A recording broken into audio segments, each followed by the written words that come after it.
They done stressed me out already. So we're going to go ahead and call to order this regular meeting of the Jackson City Council. Today's date is August 12th. It is approximately 10 a.m. We will begin with the invocation from Pastor Eric Knapp of Greater Clark Street Missionary Baptist Church and Mount Galilee Missionary Baptist Church, which is in Ward 5. After that, we will have the Pledge of Allegiance led by Vice President Hartley. Please stand. As he approach. Oh, okay. Amen. We certainly are grateful for this opportunity to come and share in this council meeting on this morning. Thank God for the opportunity. Thank God for President Grizzly as well as Vice President Hartley, who extended the invitation to us. We do serve as pastor at Greater Clark Street, where we have just celebrated 150 years of that church's existence. We thank God for that, as well as, amen, amen, as well as pastor of the New Galilean Missionary Baptist Church, which is located on Flag Chapel in Presidential Hills. Amen. So we're going to pray at this time. Our Father which art in heaven, hallowed be thy name, thy kingdom come. Thy will be done in earth as it is in heaven. Lord, give us this day our daily bread. Forgive us of our debts as we forgive our debtors. Lead us not into temptation, but deliver us from evil. For thine is the kingdom, you are the power, and the glory forever and ever. Father God, in the name of Jesus, we come this morning as humble as we know how. We do ask for forgiveness of our sins in Jesus' name. God, we ask that you would blot out our transgressions and purge all of our iniquities. But we do come thankful, for we have so much to thank you for. We thank you, God, for your grace. We thank you for your mercies. We just bless you for being such an awesome God.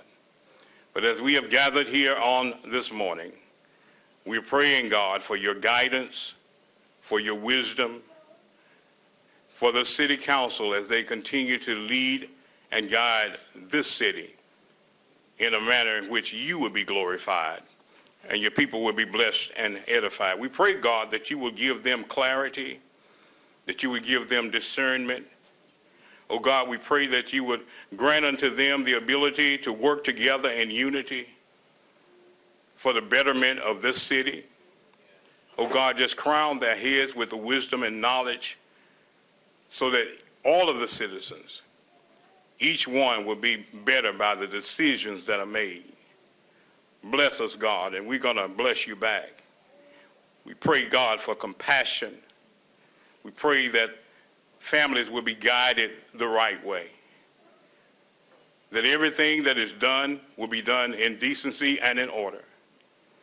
We pray, God, for the city council, our mayor, all of the government officials, that you would be with them every step of the way. Because we do understand that we can't do anything without you, but with you we're able to do all things. So God, just move in a mighty way. We are praying for our city as a whole. We know that there is an adversary. The enemy is out there still seeking to kill, steal, and destroy. But we bind him right now in the name of Jesus, and we loose your spirit upon the city. Fall fresh on us right now. Oh God, those who are going out trying to do evil deeds and doing things that are not right, we pray that you would just halt them in their steps, God. Bind them right now. Put them on a righteous path so that this city will be one that will be such a bright light in your eyesight that others will have a desire to come and be a part of what's going on here. God, just bless us in a mighty way. As we move through this meeting on this morning, be a God in the midst. Put us on one accord. Bless us, and we're going to bless you back. Cover us, keep us, and protect us. We can't do anything without you, but we can do all things with you. Bless us, God, and we'll bless you back. Thank you for what you've done. Thank you for what you are doing, and we're praising you for what you're going to do. It is in Jesus' name that we do pray. For our sake we are asking. Amen. Amen. All face the flag. I pledge allegiance to the flag of the United States of America and to the republic for which it stands, one nation, under God, indivisible, with liberty and justice for all.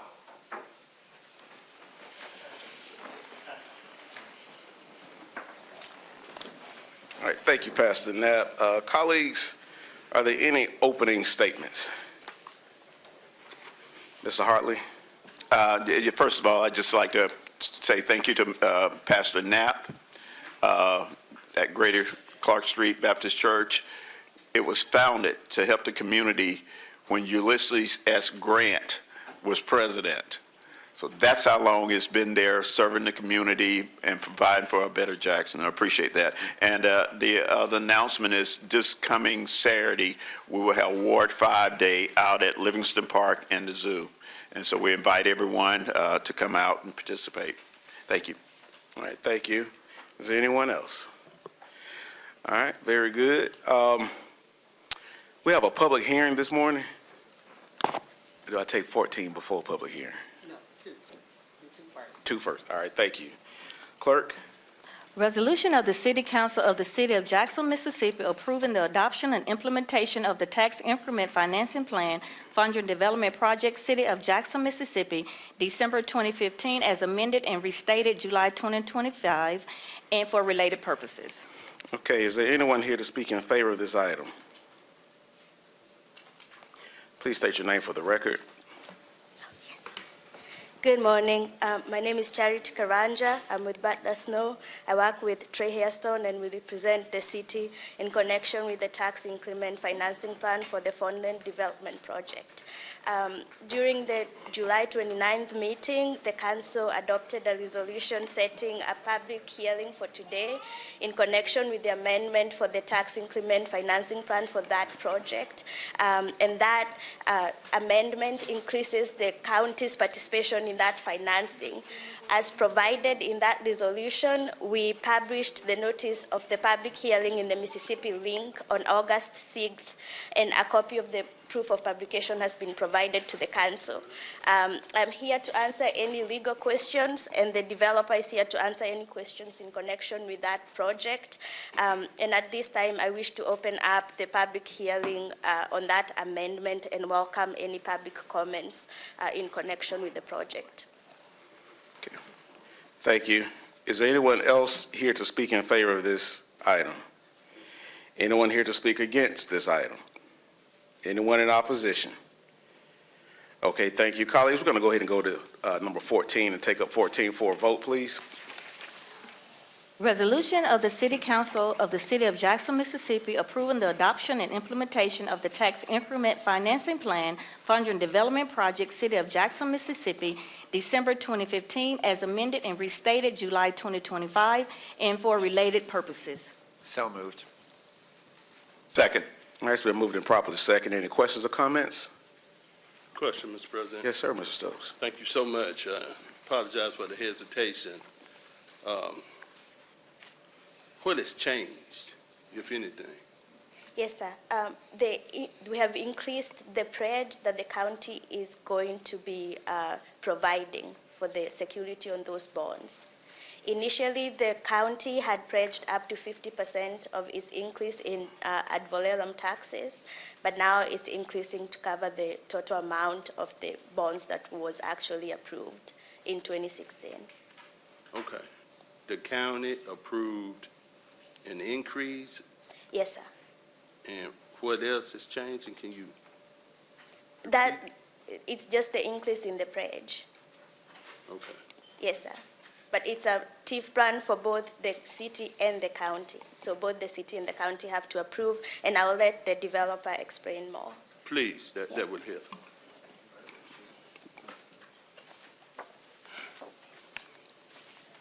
Christiana Sugg, SUGG with Gurris and Associates. I'm here on behalf of the development team. Pick it up? Okay.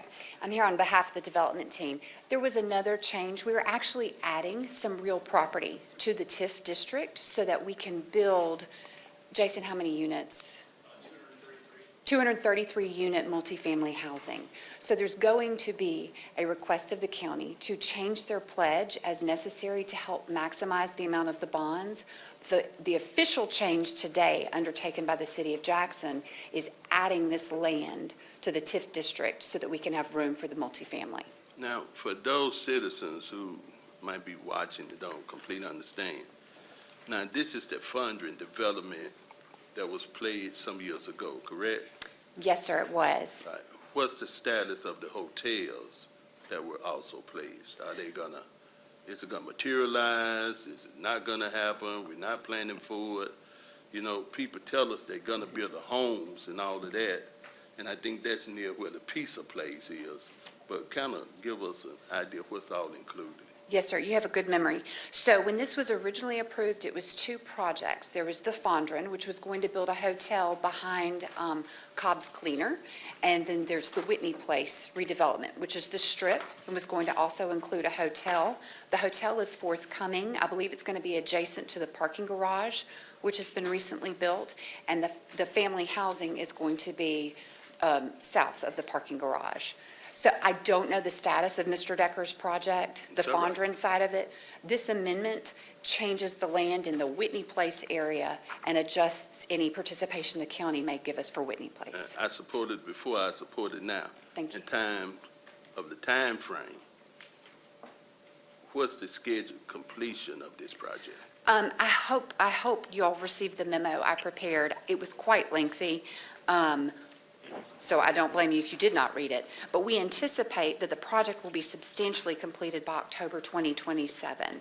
The new developer hopes to have design completed with the city by 11/7/25, or at least submitting the permit set to the city of Jackson then, with the building permit issued in January of '26. Then they close on the property and then start construction. Right now, they're in design phase. Yes, sir. Thank you so much. Thank you, Mr. President. Any more questions or comments, colleagues? Hearing none, all in favor? 7-0, thank you.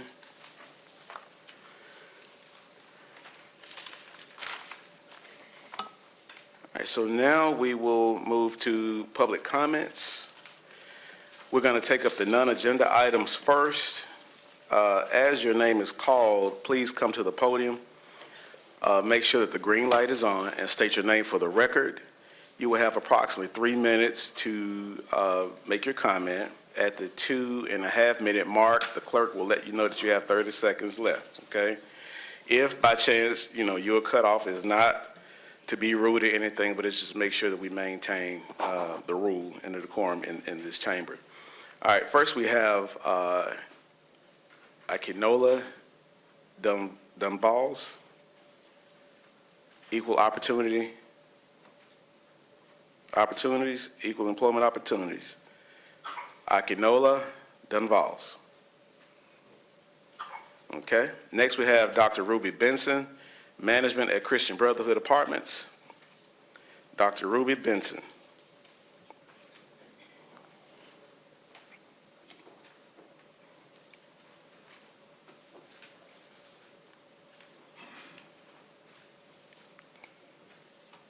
After Dr. Benson, we have Purtis Williams.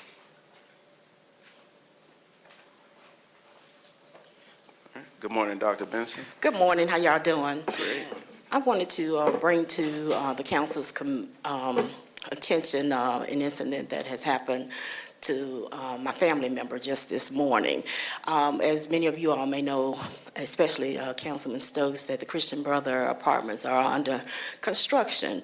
They're doing some renovations and all of that. However, they've got pods and they've got big dumpsters, and there is no room for the tenants to actually park. So I got a call at 2 a.m. this morning asking me to come give my family member a ride. Of course, I, did get up. When I got to the apartment complex, she had mentioned to me that her car was towed. And this towing company is ANZ Towing, and they charged her $300 to tow a vehicle from apartment complex, which should have adequate parking for their tenants. And she was parked outside of her apartment, and they mentioned that that they could park there until 7 that morning. So in that parking area, you all understand that, well, in that apartment complex, it is a low-income apartment complex. Just imagine you having to pay $300 for towing, when normal towing is only $90. And I am here to advocate for my family member and the other tenants in that area.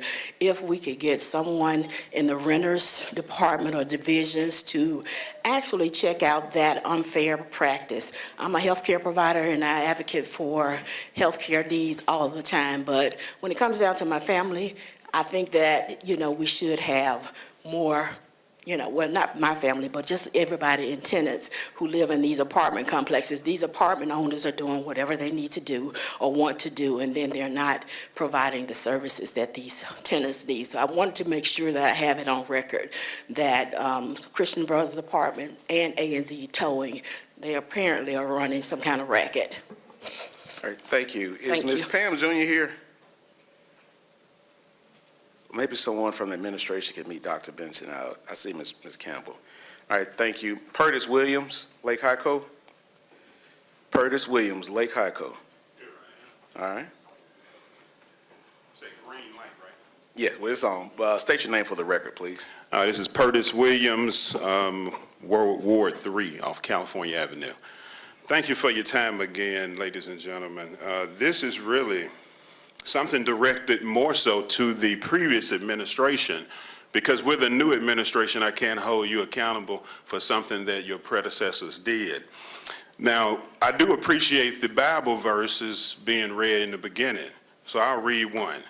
When the righteous are in authority, the people rejoice. But when a wicked man rules, the people groan. Let's look at that from the United States. We don't have to look at it from Jackson's perspective. That's the United States groaning right now because our leadership is failing us, the people. They take care of everyone else outside the country, but the people here are suffering. So when I look at Lake Hyco, because that's the topic, and I talk to the people around the city, the elders especially, and a few friends who know some people who work at the EPA. And then I found a video from one of our council persons who stated that the soil is not contaminated and the water quality is perfect. It disturbs me that in a city all black, we are still punishing our black citizens with the same problem from 1968, denying them generational wealth through their home values going up, through their schools being properly funded. So I asked myself, why could that possibly happen? And when you look, it says that if the whites couldn't enjoy the lake by themselves, then nobody would. So it looks like we've just let that keep going and going until the previous administration decided to drain it. So I asked, who are our elected officials working for if they're not moving the city forward? I'm 52 years old now.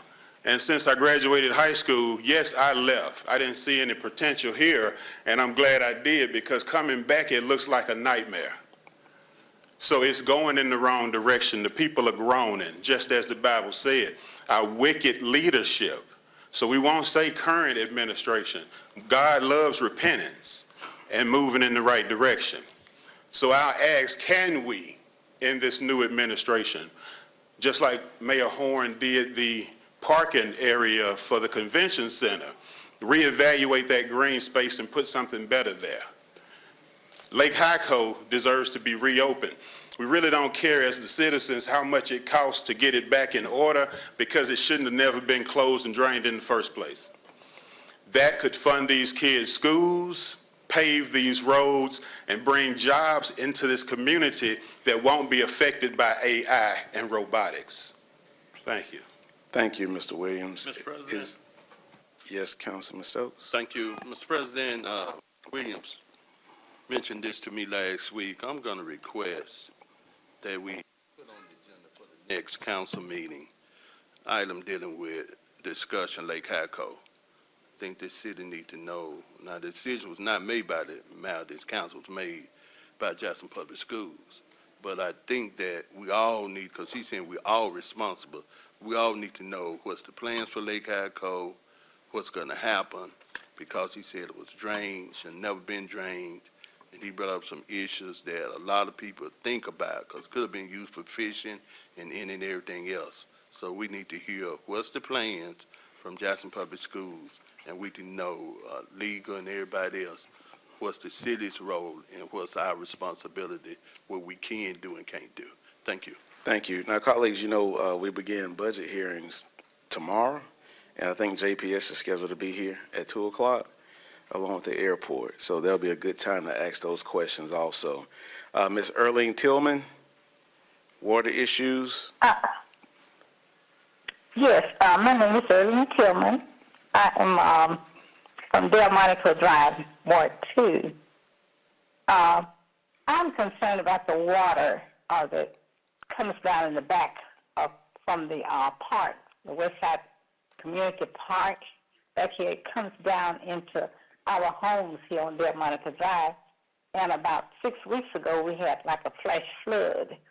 I did have the wet, dry vac. I got 84 gallons of water out of my house, not including the water that I had soaked up with towels and blankets and whatnot. And I'm 84 years old. I'm trying to maintain my home. I have been asking since 2023 if they'll take care of this. The city came out and they dug a ditch back there, but they didn't dig it all the way. They pushed a lot of debris back up in the bushes. The bushes should be cut too. And it still stopped up. And they left it like that, and that's been about 3 weeks ago. So I know they won't be back because I have tried, I have called, I have got on my knees, I have prayed about it. And at 84, I probably won't ever see it done. But I hope that one day they will. But this is in the new administration right now. I sure hope that they will consider this and not take it lightly. So this is what I'm asking. And I thank you so much.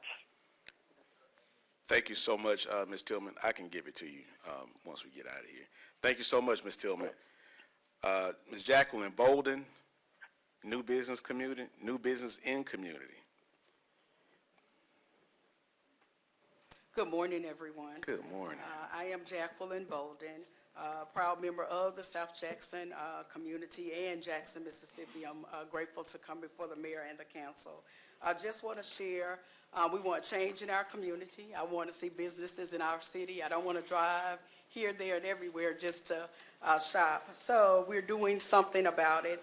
In our community, we have been intentional about bringing new businesses back to our community. We have been afforded the opportunity to purchase a facility in South Jackson on Raymond Road, the old Forest Hill Lodge, and we are going to do our grand opening on the 29th of August at 4:00 p.m. I want you all to come out. It will be outreach for our community. There will be 8 businesses that come out of that facility, 4 in operation as we speak.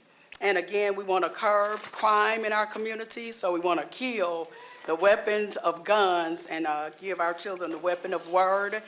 We have a team who is coming down with us from Holmes County. And again, we want to celebrate our children and have a place for them to come, to have fun, to learn, and whatever we need to do to support them. Also, we want to bless our adults that are in that community, because not only do we want to reach our children, but we want to reach families as a whole, allowing them for a place, again, to be helped, any skills socially, or where they're going to start off. The first 2 classes will be sewing classes and our technology classes to help our families in the community. Again, we are excited about the new council. We want to be supportive of you. We are team members to make our city become a better city. And again, I am a proud member of this city, and I want it to do well.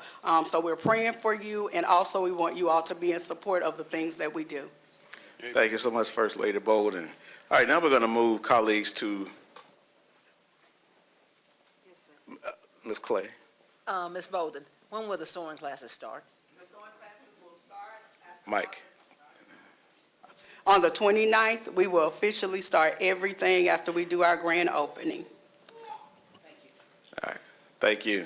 Now, colleagues, we're going to move to the agenda items. First, we have Zach Service, agenda item number 6. Zach Service.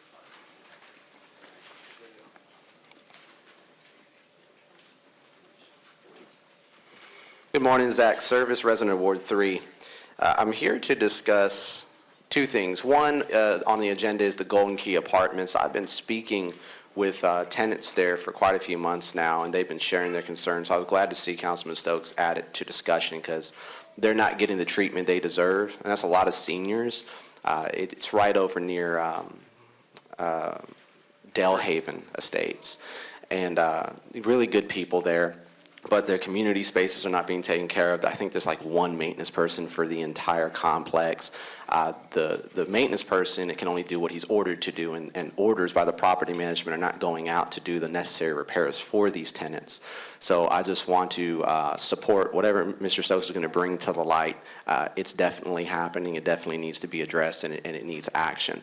Now, the second thing I want to discuss is the proposed mask ordinance. There's a couple of things I want to discuss on that. Now, I do fully support the work of JPD and the City of Jackson to make this a safer city. However, I do not find this mask ordinance to be something that really is going to do that. I think it's closer to violating many constitutional rights. Most people don't know that this whole shiesty mask trend started because of a Memphis rapper named Pooh Shiesty. And he was wearing the mask in his music videos. He had a whole song called Back in Blood. It was a cultural thing and a fashion statement. And something that's dangerous is when you start legislating based on trends. When the trend dies off, you're left with a piece of legislation that doesn't really apply to modern day, and it never gets repealed. There's even provisions in this ordinance that say if we are somehow conflicting with the previous ordinance, then this takes precedent. I would say let's repeal the previous ordinances first if they don't apply before we're going to write a new one. State law does not support this. There is no anti-mask criminal law in the state law to support this. So a local ordinance has to be supported by state law. Otherwise, it has no strength. So before we write an ordinance on masks, and the data, even in the ordinance, says it's only 15 to 20% federally, nationally, crimes being committed with these masks. And in Jackson, only about 1%. Now, if we're going to do data-driven law enforcement, which we've talked about, then the data does not support this ordinance. It's a non-issue. And I understand, okay, well, we see someone wearing a mask, it feels unsafe. But the U.S. Constitution does not guarantee you a right to feel safe. It guarantees you a right to pursue life, liberty, and happiness. But feeling safe does not change somebody else's right. If I want to wear a baklava in broad daylight in the summer, as ridiculous as I think that is, that's my right. So I think we would be better serving the citizens and the residents to lobby the state legislature. Let's put a specific law on the books that says if you commit a crime with one of these masks, you're going to do more time, because outlawing the mask isn't going to stop them from committing these crimes. It's just going to affect law-abiding citizens. And there's so many exemptions in the ordinance, it's almost unenforceable anyway. Let's instead lobby the state. Thank you, sir. Thank you. Next, we have Chris Jones, item number 39. Chris Jones, item number 39. Chris Jones, Yeah, Mr. item number 39. Mr. President, I think. Yes, sir. Okay. We were going to wait till the discussion period to be that, but as he and his team are here, if you don't mind, I can introduce. Well, I appreciate that, but if they sign up a public comment, we need to take them at that time. If they're going to come during a discussion, then they should wait till that discussion. I do want to make sure that we're being a good steward of everyone's time. We got a lot of folks here that we need to get out, okay? So if Mr. Jones, if you don't mind, go ahead and speak on that, and then we could double back, Councilman Hartley, during your discussion. Thank you. I'm fine with that. Thank you. To the Mayor, Honorable Council, thank you so much. I'm Chris Jones with Emergent Capital. We're based out of Wyoming. I live in South Carolina. The company has focuses in Georgia and Birmingham. I've been working with some very important individuals behind the scenes for the last 5 years to bring some meaningful change and revitalization to Jackson. There were a lot of bumps along the way. We won't get into that, but I will tell you we've overcome all that based on the materials you received yesterday. I would ask you to consider that and after you've done your formal due diligence, of course, and work with us, continue to work with us on those initiatives. Right now, we respectfully still request anonymity while we work through some pertinent details, but we would not have come before this council and this esteemed body if we were not already ready and to put that together. I just want to say thank you to Councilman Hartley. We've worked with him in this district, Ward 5, to help stomp out the blight there. We've done some meaningful cleaning and improvements there already. And we're interested in just doing the work. We're not making any public announcements. We're not making any promises. Our group is committed to doing the work. We've seen what happened in the past when there was promises made, promises broken. That's not going to be our legacy. So we want to thank the council for inviting us here today just to introduce ourselves. And my team here, we're ready to get to work. You have what you have from us on yesterday. We look forward to working those things out with your city attorney and also anyone on your behalf that would like to talk to us or contact me for any information. We stand ready to provide any information whatsoever. Thank you, Mr. Jones. Now, you're invited to hang out until we can get, Yeah, the discussion. We and can do knowing that. that you all are hanging out, they may actually hurry up and. Absolutely. We Okay. will answer any questions that we can. Yeah, so you're invited to hang out. Mr. Hartley? Yes, I just wanted, another part of the introduction. We're talking about the Metro Center. We're talking about a complete revitalization. So later on, during the discussion period, Mr. Jones is going to go through their perspectives and tell us a little bit more details about the investment and what he intends on doing to revitalize that area. Thank you. Absolutely. So you're Mr. Metro Center. Yes, sir. Thank you. Good to know. All right. And just for the record, we only have 5 slots for agenda and non-agenda items. So if you're gonna be part of a council person's discussion, free up that slot, because we got folks who are waiting for weeks at a time, just to get in and speak. So, colleagues, that's on y'all now.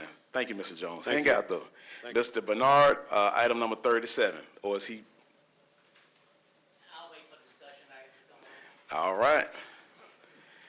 Item number 36, Doug Boone. All right.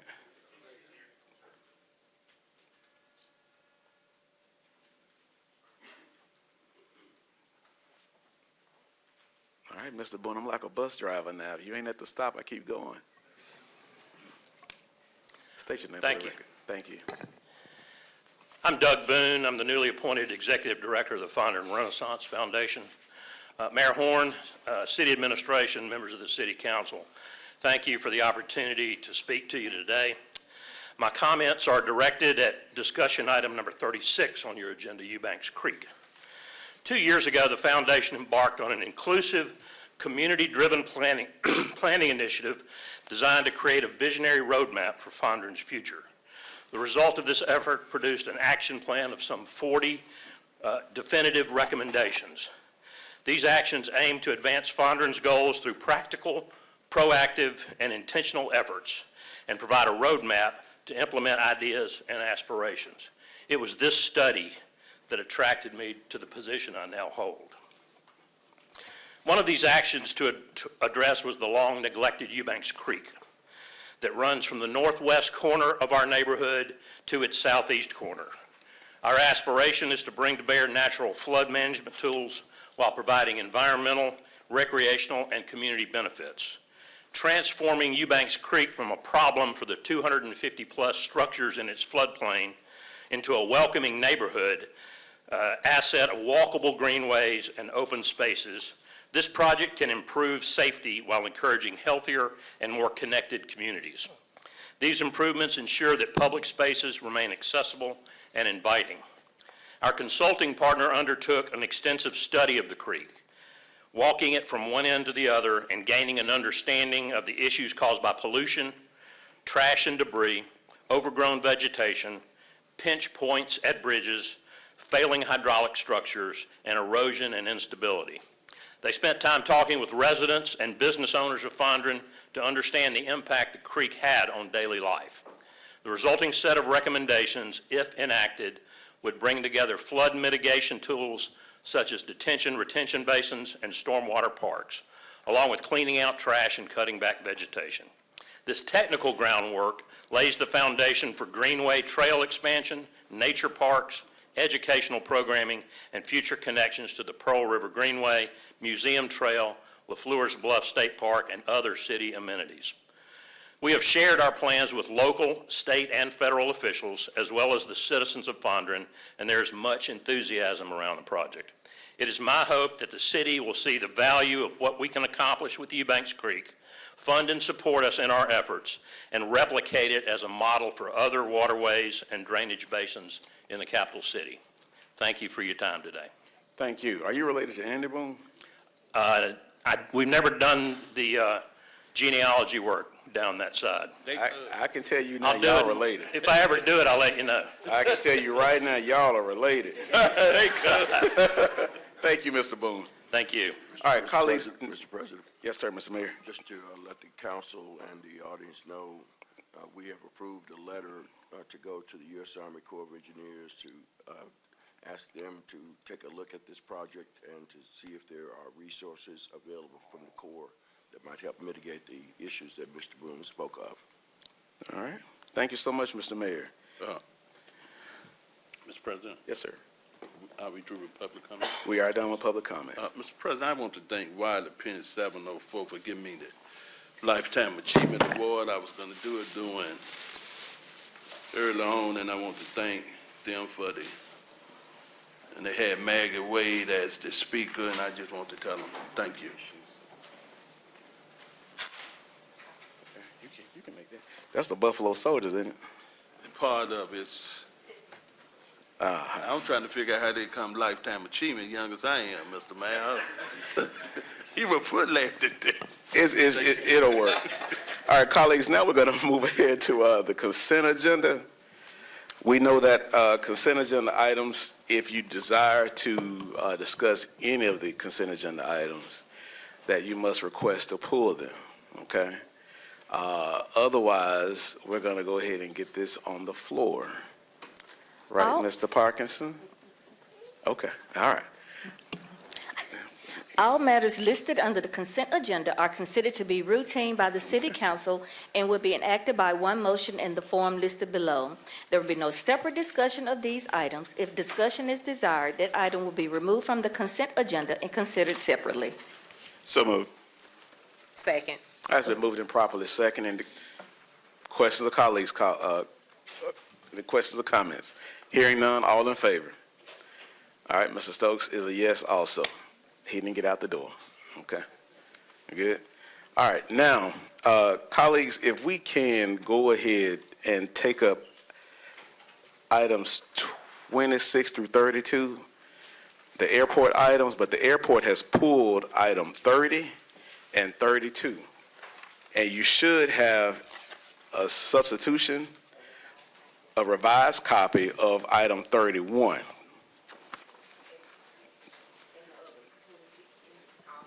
So this is everything? I only got one. Oh, what? Oh, the stack there? Okay, fine. So 26 through 32 minus 30 and 32. Okay? We're going to start with item 26, clerk. Order approving co-sponsorship with the Jackson Municipal Airport Authority of Airport Infrastructure Grant Bipartisan Infrastructure Law Number 3-28-0038-029-2025 from the United States Department of Transportation, Federal Aviation Administration for purposes directly related to the Hawkinsville Airport under the auspices of airport improvement. So moved. Second. All right, it's been moved and properly second. Now, colleagues, these items came up. There were some questions in work session yesterday. Hopefully, we can go ahead and get those quickly answered. We got some confirmations behind this, okay? Mr. Attorney? Drew Martin, City Attorney. I wanted to provide one piece of information. The only changes from what were in front of the council yesterday is that for each of these orders, the next to the last paragraph was added to essentially say that if any of these grants had already been executed by the mayor and by myself, that the council was ratifying those actions. For scheduling purposes, some of them have already been executed. That's why that's in there. But there's no other changes. Okay. And as far as the questions, Ms. Carlisle is here to answer those questions. Thank you. Any questions, colleagues? Yes, Okay, Mr. Stokes and then Mr. Parkinson. thank you. What's all included in the Hawkins Field improvements? Certainly. We have our Capital Improvement Director here who can speak directly to the items that are being improved. Good morning, Mayor and Council. I'm Sam Washington. I'm Director of Capital Programming for the Jackson Municipal Airport Authority. What we're doing at Hawkins Field this year is we're going to do an apron improvement project where we're going to seal the joints and the cracks in the apron, reseal all of that so that the apron will be smooth and won't be producing FOD. FOD is a danger to aircraft because it can be sucked into engines, and if an engine even ingests a small pebble, you're talking a multi-million-dollar engine that could be shot. So we want to go ahead and improve that, and that's what this project is going to do. You will see 2 grants related to that project.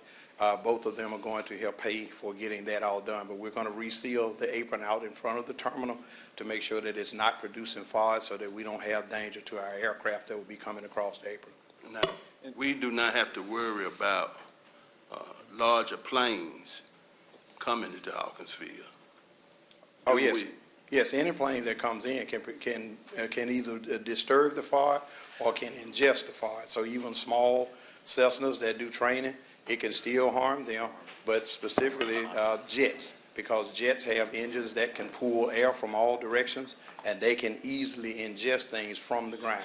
So this project will help to clear that apron and make sure that none of those items are coming up from the joints and from the cracks so that they don't danger aircraft. Over the years, it had been agreed between the community and the airport that jets would not be allowed. Now, with smaller jets, private jets, we understand.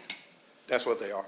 Okay, but we want to make sure that agreement that we have had over the years still exists, because we don't want those huge, big jets come to that community with. I know noise is not a big issue in this day and time, but we want to make sure that we're all on the same page, that the airport is not going to change as to how the community and the airport work together. Now, especially near the golf course part of that neighborhood. And secondly, there was an agreement with the airport and the community that the airport would clean up Lavernet Road near the airport, and more dumping taking place, and the airport is not cleaning up Lavernet Road. So there's a concern whether or not we still have an agreement, or is the airport still community friendly? Our CEO, Becky, said she will address that with you. Good morning, Council President and Councilman Stokes. Just to address the issue on the larger jets. State your name, just for the record. We know My who you name are, is but- Rosa Beckett. I'm the CEO of Jackson Municipal Airport Authority. To address the issue on larger jets, due to the length of the runway at Hawkins Field, larger jets cannot land at Hawkins Field. So our intent is to keep that airport for smaller general aviation activity. And so there is no desire to extend the runway to accommodate larger jets. The work that's being there is to keep the aircraft that's appropriate for that airport to operate safely. So those are small general aviation airports. To address the issue with Lavernet Road, again, Lavernet Road isn't an airport property, but we have a commitment as a good community partner to have our employees volunteer to clean up Lavernet Road. And so I do have photographs of Lavernet Road where our employees at Hawkins Field take their time to actually go out and clean Lavernet Road. So I have that I can leave with you as well. Thank y'all so much for being good community partners, because we're all in it together. When Nissan came, they brought those big jets in there, and we told them there was an agreement they couldn't bring them in there.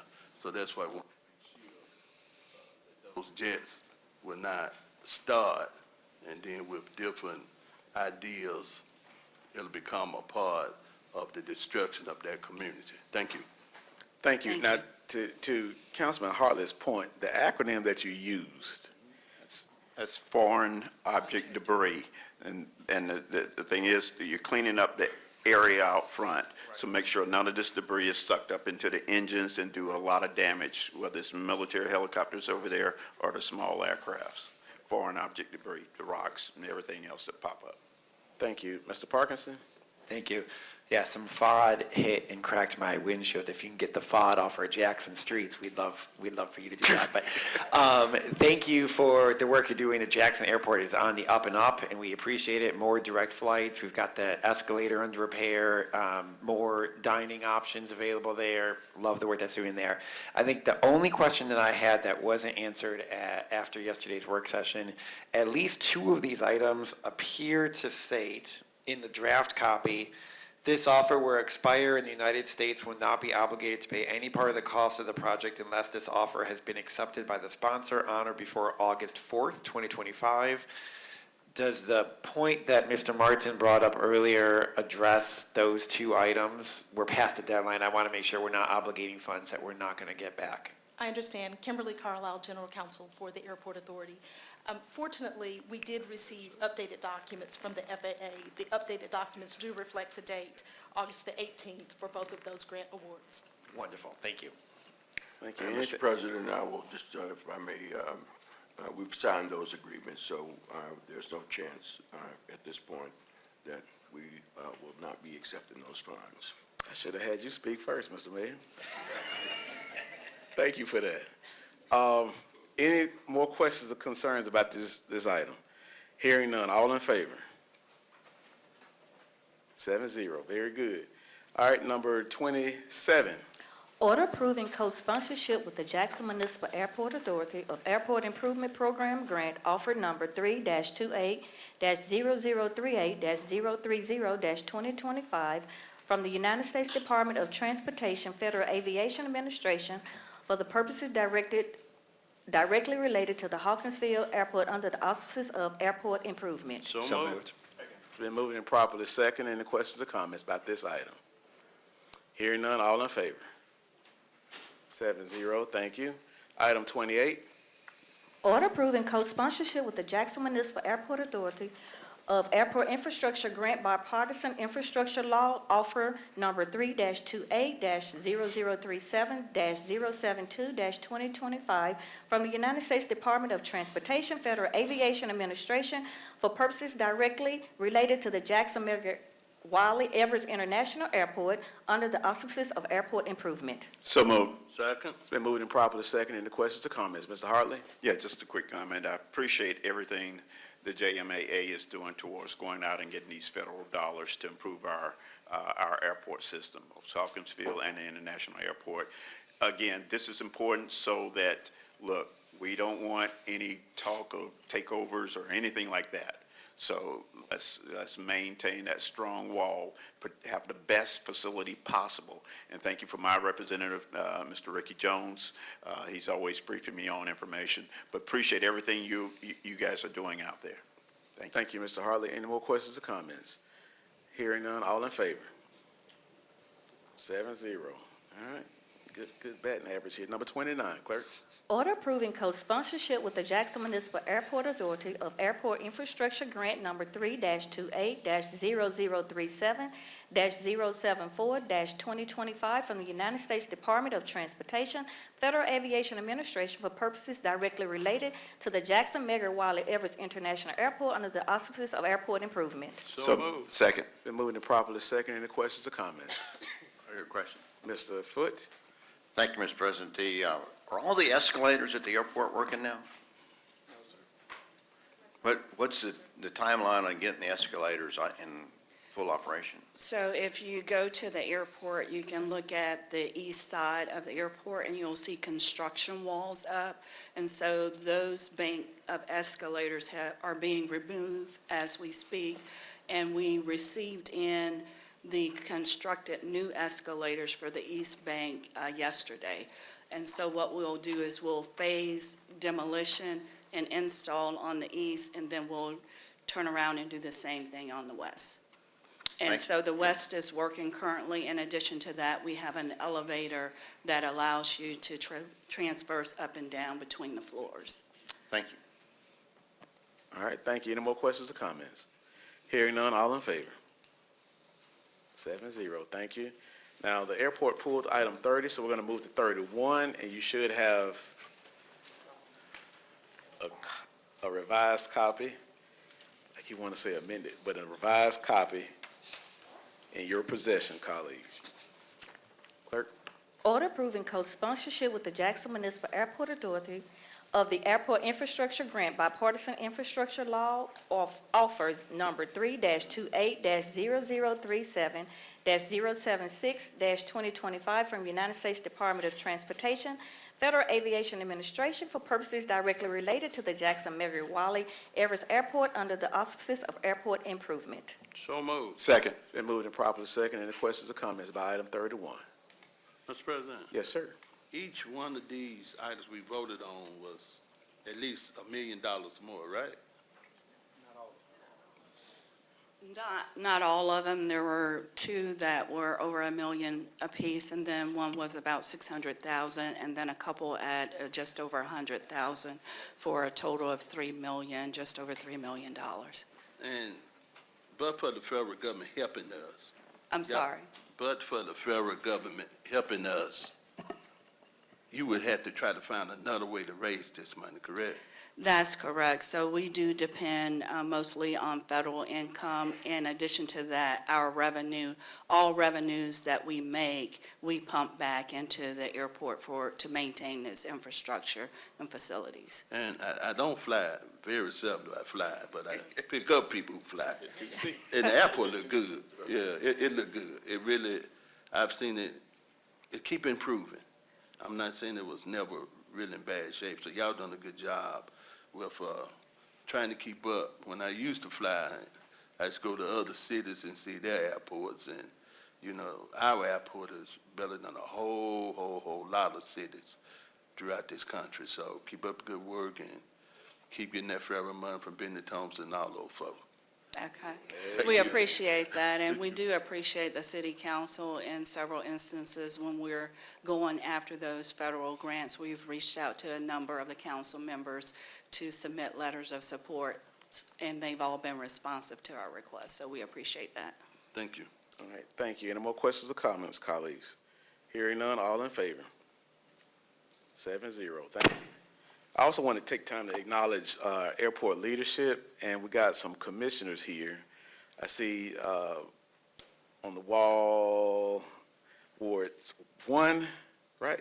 Ward 1, Ward 5, Ward 4, well, her pretty self is sitting right there in the seat. Beautiful. Beautiful self. I think that's everybody. All right, thank you. I know y'all got to go. What? Yeah, he said 5. Yeah, I said ward. Yeah, I just called the ward numbers. I didn't want to mess up no names. All right, thank y'all so much. I just want to second her. Warren Herring, I'm board chair of the JMAA. Wanted to second her on thanking you guys for the continued support. I came today because I can't be here tomorrow, so I'm just letting y'all know that ahead of time, but really appreciate you guys and the continued support and the encouragement. Thank you all for your leadership. All right, colleagues, now we got to go to these confirmations here. Dr. Moe, yes. Yeah, I'm gonna vote 2 or 3 times for him. And then we got to go back and do claims and payroll. Well, 6 and 7, then claims and payroll. But we want to be a good steward of everyone's time. Clerk, let's go ahead and get number 11 on, please. 10. Number 10, I'm sorry. Order confirming the appointment of Ronald Moore to the City of Jackson Civil Service Commission. So moved. Second. It's been moved and properly second. Mayor, would you like to make any introductions? Reverend Moore, if you would like to come speak, please make your way to the podium. Thank you, Mr. Chairman, and I want to say, first of all, to my understanding, the Civil Service Commission has been inactive for 8 or 9 months, and it is an important functioning office of the city that looks at issues dealing with city employees, what grievances they might have, disciplinary actions that may need to be taken, and to not have this commission functioning, I think, is doing our city a disservice. So it gives me great pleasure to put before the council the nomination of Reverend Ronald K. Moore. He is an outstanding citizen of our community, very well known and well respected. He is also going to be followed by Mr. Peyton Prosper. Reverend Moore is the pastor of Stronger Hope Missionary Baptist Church. He's a member of the Region 6 Housing Authority, amongst a number of other things, a very well-noted individual, and I'll speak to Mr. Prosper at the appropriate time. All right, Reverend Moore, come to the mic, please state your name for the record. And if you would like to make any comments, feel free to do so. I'm R.K. Moore, pastor of Stronger Hope Church, Jackson, Mississippi. The mayor, members of the council, I'm grateful for the opportunity to serve, and I hope that we can bring a certain ethos to the positions that you have engaged us to be a part of, and we hope that we can make a difference. We know that Jackson is a wonderful place to live, full of great people, and the best is still to come. Amen. Thank you. Thank you so much. Now, colleagues, we're going to do this as usual. We're going to take one round of questions and comments, and then if there's a need for a second round, we'll entertain those. We're going to start with Ward 1. Thank you, Mr. President. I don't have any questions, Mr. Moore, but I appreciate your willingness to serve. Thank you so much. Thank you. Thank you. Ward 2. Thank you, Mr. President. I appreciate Mr. Reverend Moore serving, and I look forward to working with you. And he is a citizen of Ward 2, and he's been a very active person in Ward 2 over the years, so we know you'll bring the same to the commission. Thank you. Ward 3. Great man of God that we're going to encourage to move the church and his family to Ward 3. And I'm going to vote 2 times for you, Rev. We appreciate, Mr. Mayor, this is a great appointment. I think the church community can feel the love. Thank you. Thank you. Ward 5. Thank you. First of all, thank you so much for your service, sir. Certainly appreciate it. I know you're going to be fair and impartial, and you're going to get the job done. And thanks for your church willing to add this as one of your additional duties. And I'd like to thank the mayor. Look, I know you're trying to build the right body of public servants, and this is the way to do it. Amen. And so I'd like to say publicly thank you for revitalizing this Civil Service Commission. Thank you. Ward 6. Thank you. Yes, sir. Thank you. I don't have any question, but thank you for wanting to serve. Thank you. Ward 7. No questions. Thank you to the mayor, and thank you, Reverend Moore. I appreciate it. Thank you. And on behalf of Ward 4, I just want to thank you for your service. Other than you being a Cowboys fan, I don't have any reservations about your nomination. All right, colleagues, are there any more questions or comments? I'm going to go ahead and take a vote. All in favor? 7-0. 8-0. All right, very good. Thank you. Thank you, Reverend Moore. Now, you're going to be sitting between 2 lawyers. You'll be sitting between 2 lawyers, and I think you're going to add a very special level of benevolence to that committee. Before coming to the council, I was a civil service commissioner, so you will have a lot to talk about. All right? Thank you so much. Thank you. All right. Item number 11, clerk. Order confirming the appointment of Peyton Prosper to the City of Jackson Civil Service Commission. So moved. Second. It's been moved and properly second. All right. Mr. Mayor? Thank you, Mr. President. I can't say enough about Peyton Prosper. All right. He is someone who has been a great citizen of our city and of our state. He's a former state treasurer. He also served as finance and administration director for the city of Jackson previously. He's currently a partner at Watkins & Eager Law Firm, and he has experience in serving the Civil Service Commission in the past, and we think that he'll be an exemplary representative on this particular commission. Amen.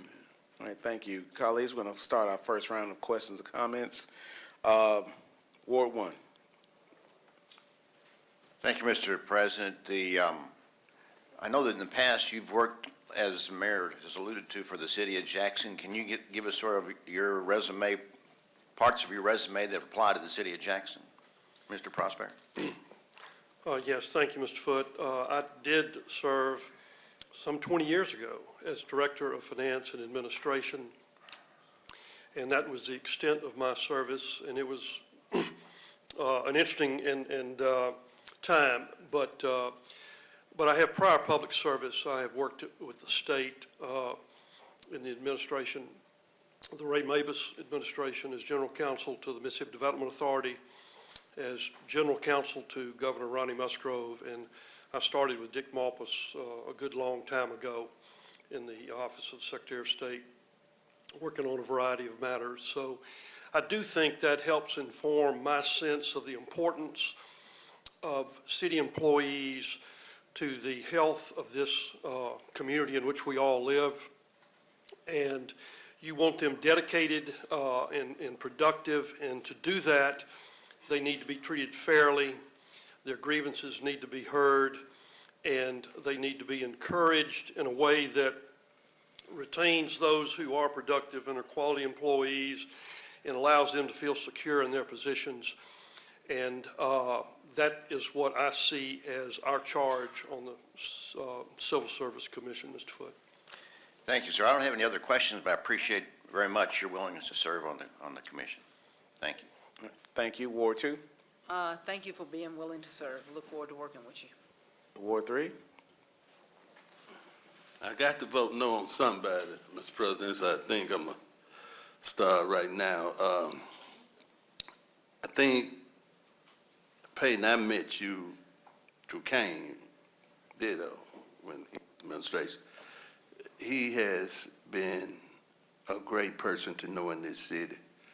He loves the Jackson, and when he started mentioning people like Dick Malpas and Ray Mabus, those were some change agents for this state.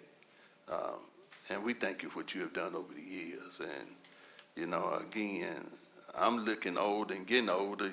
You're looking younger and getting younger. I don't know whether you found the youth here, but, you know, we want to thank you so much for caring about this city, this state, and this country for many, many years. Thank you, Mr. President. Stokes, I appreciate that. Thank you. Ward 5? Yes, sir. I just want to thank you for your volunteering for public service. And, you know, it can't be understated that now is a historic moment. We're moving a city workforce, getting into place to be activated to move the city forward. And you guys are one of the keys to that. And that is making sure that, that the employees find a place where they can come to and they can argue their case, and we can ensure the best workforce possible. Thank you, sir. Thank you, Mr. Hardley. Thank you. Ward 6? Just want to thank you for your support and your service for wanting to serve the city. Thank you. Ward 7? Thank you. I had a chance to visit with Mr. Prosper. We had a wonderful visit. I first wanted to make sure that he was qualified, and I found him to be exceedingly well qualified for the positions. He's worked in a long public service at multiple different levels, as well as the private sector as well. I think that when our city employees need to be protected, I do believe he will protect them. I think when our city employees need to be held accountable, I do believe he will hold them accountable. And I think it's a fantastic nomination, and I appreciate your willingness to do this. And this is this commission has like 1,000-year commitment that they're making. And so in all reality, I think it's a 6-year commitment. And so I appreciate your willingness to take this on, and thank you very much. All right, thank you. And on behalf of Ward 4, I have no reservations. Mr. Prosper and I had a very good conversation. Having served in that seat, I think he'll be an asset to the commission. And having said that, I'm going to call for the vote. Any favor? All in favor? 7-0. Congratulations. Now, Mr. Prosper, did you bring anyone with you today? I did not. Okay, all right. Reverend Moore, if you could please introduce your guest. You got a pretty lady out there. Thank you very much. I'd like to be able to go home today. Yes. My wife, LaRose, is here. I'd like for you to stand. Thank you. Thank you so much. Mr. President. Yes, sir. I'd like to also inform the council and to the audience that we're retaining Councilor Onetta Whitley, who is former Deputy Attorney General. She currently serves as a general counsel for The I Love Jackson State University. She is the person who rounds out our 3-member commission. Thank you so much. We're going to go ahead and get item 12 on the floor. which is Ms. Whitley. Order amending the City Council's order dated September 27, 2021, confirming the mayor's appointment of Attorney Annetta S. Whitley to the Civil Service Commission. So moved. Second. It's been moved and properly second. Now, colleagues, Ms. Whitley doesn't look like she's here, but again, she is currently serving, and the mayor has already done an introduction. One thing I like about her, and she's a Ward 4 representative, she was at one point the most powerful black woman in the state of Mississippi as Deputy Attorney General for the state of Mississippi. She's very, very nice, but she's very about the business, okay? So I stand behind her. I stand behind her being reconfirmed. And so unless you have any questions or comments, I would like to call for a vote. Statement. Yes, sir. Coach Stallings, her father, he was such a great man, former school teacher, taught one of the coaches at Lanier and probably other schools, taught a lot of people how to drive. Her mother is a first-class citizen who been so good to so many. Mr. President, you're exactly right. She's a great person to be on this board and in this position. Thank you.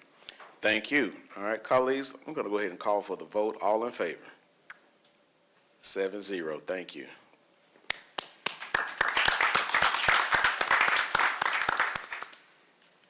Now, I saw one other item.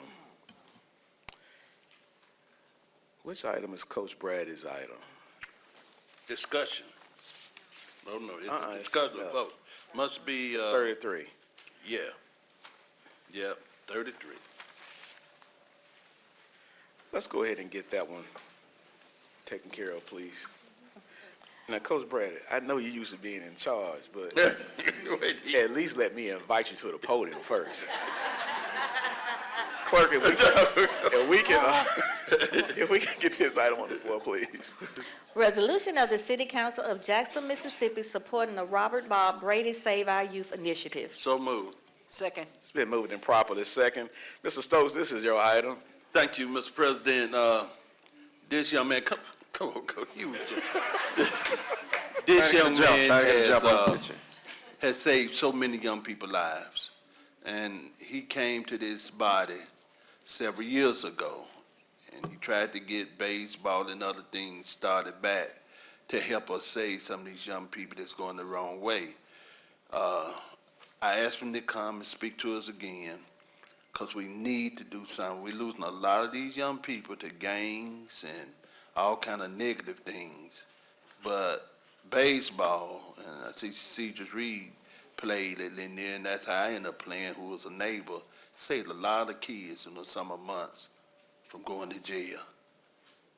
Because it's always somebody out there trying to get other kids to follow them the wrong way. It's people like Coach Brady who help these children stay on the right track, and I asked them to come speak to the council, let us know not to give up, and what can we do to help save some of these children. Thank you, Mr. Mayor. Councilman, thanks for this opportunity. I have to tell you, I have been here before. State your name, though. Bob Brady Sr., Jackson State, D.I. Love. Thank you, sir. Hall of Famer, okay, all right. Thank you. Okay, sorry about that. I have been here before, and it's a passion with me, and evidently I didn't do a good job, because what I asked you to do, most of you was not on the council, it was not followed, so evidently I didn't do a good job. Hopefully I can do a better job today. It has been proven that recreation, and studies have proven that when you have a good recreation program, that it vastly reduces crime. You don't save them all, but it really reduces crime. So what I'm concerned with is those 2.5 months that the kids are out of school, and when they have little of nothing to do, that we must keep our parks open. And my philosophy is that if you give a boy and a girl a bat, a ball, a place to play, that you won't find them going astray.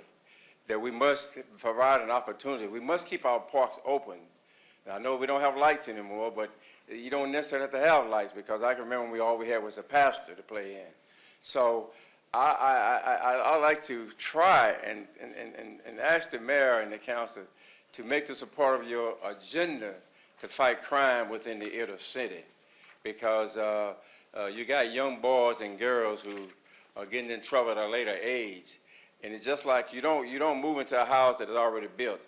You have to build a foundation, and the kids are our foundation. Those 5- and 6-year-olds, those T-ballers, those coaches pitch ball, and the girls actually play with the girls also, fast pitch softball. They actually play with the boys until they get to be 8 or 9 years old. And of course, you know, boys follow girls. And also, men follow women. Probably the only time the man shouldn't have listened to his wife when Adam listened to Eve. But anyway, but when you got them involved, is that you got the community involved. You got grandparents involved. You got grandmas involved. It's a family affair. So I'm asking you to please consider that. And whomever you have responsible, your recreation director, Mr. Mayor, it doesn't mean that, and the council doesn't mean that you got to go out there and physically do the work. Is that, but the person that you put in charge got to do their job.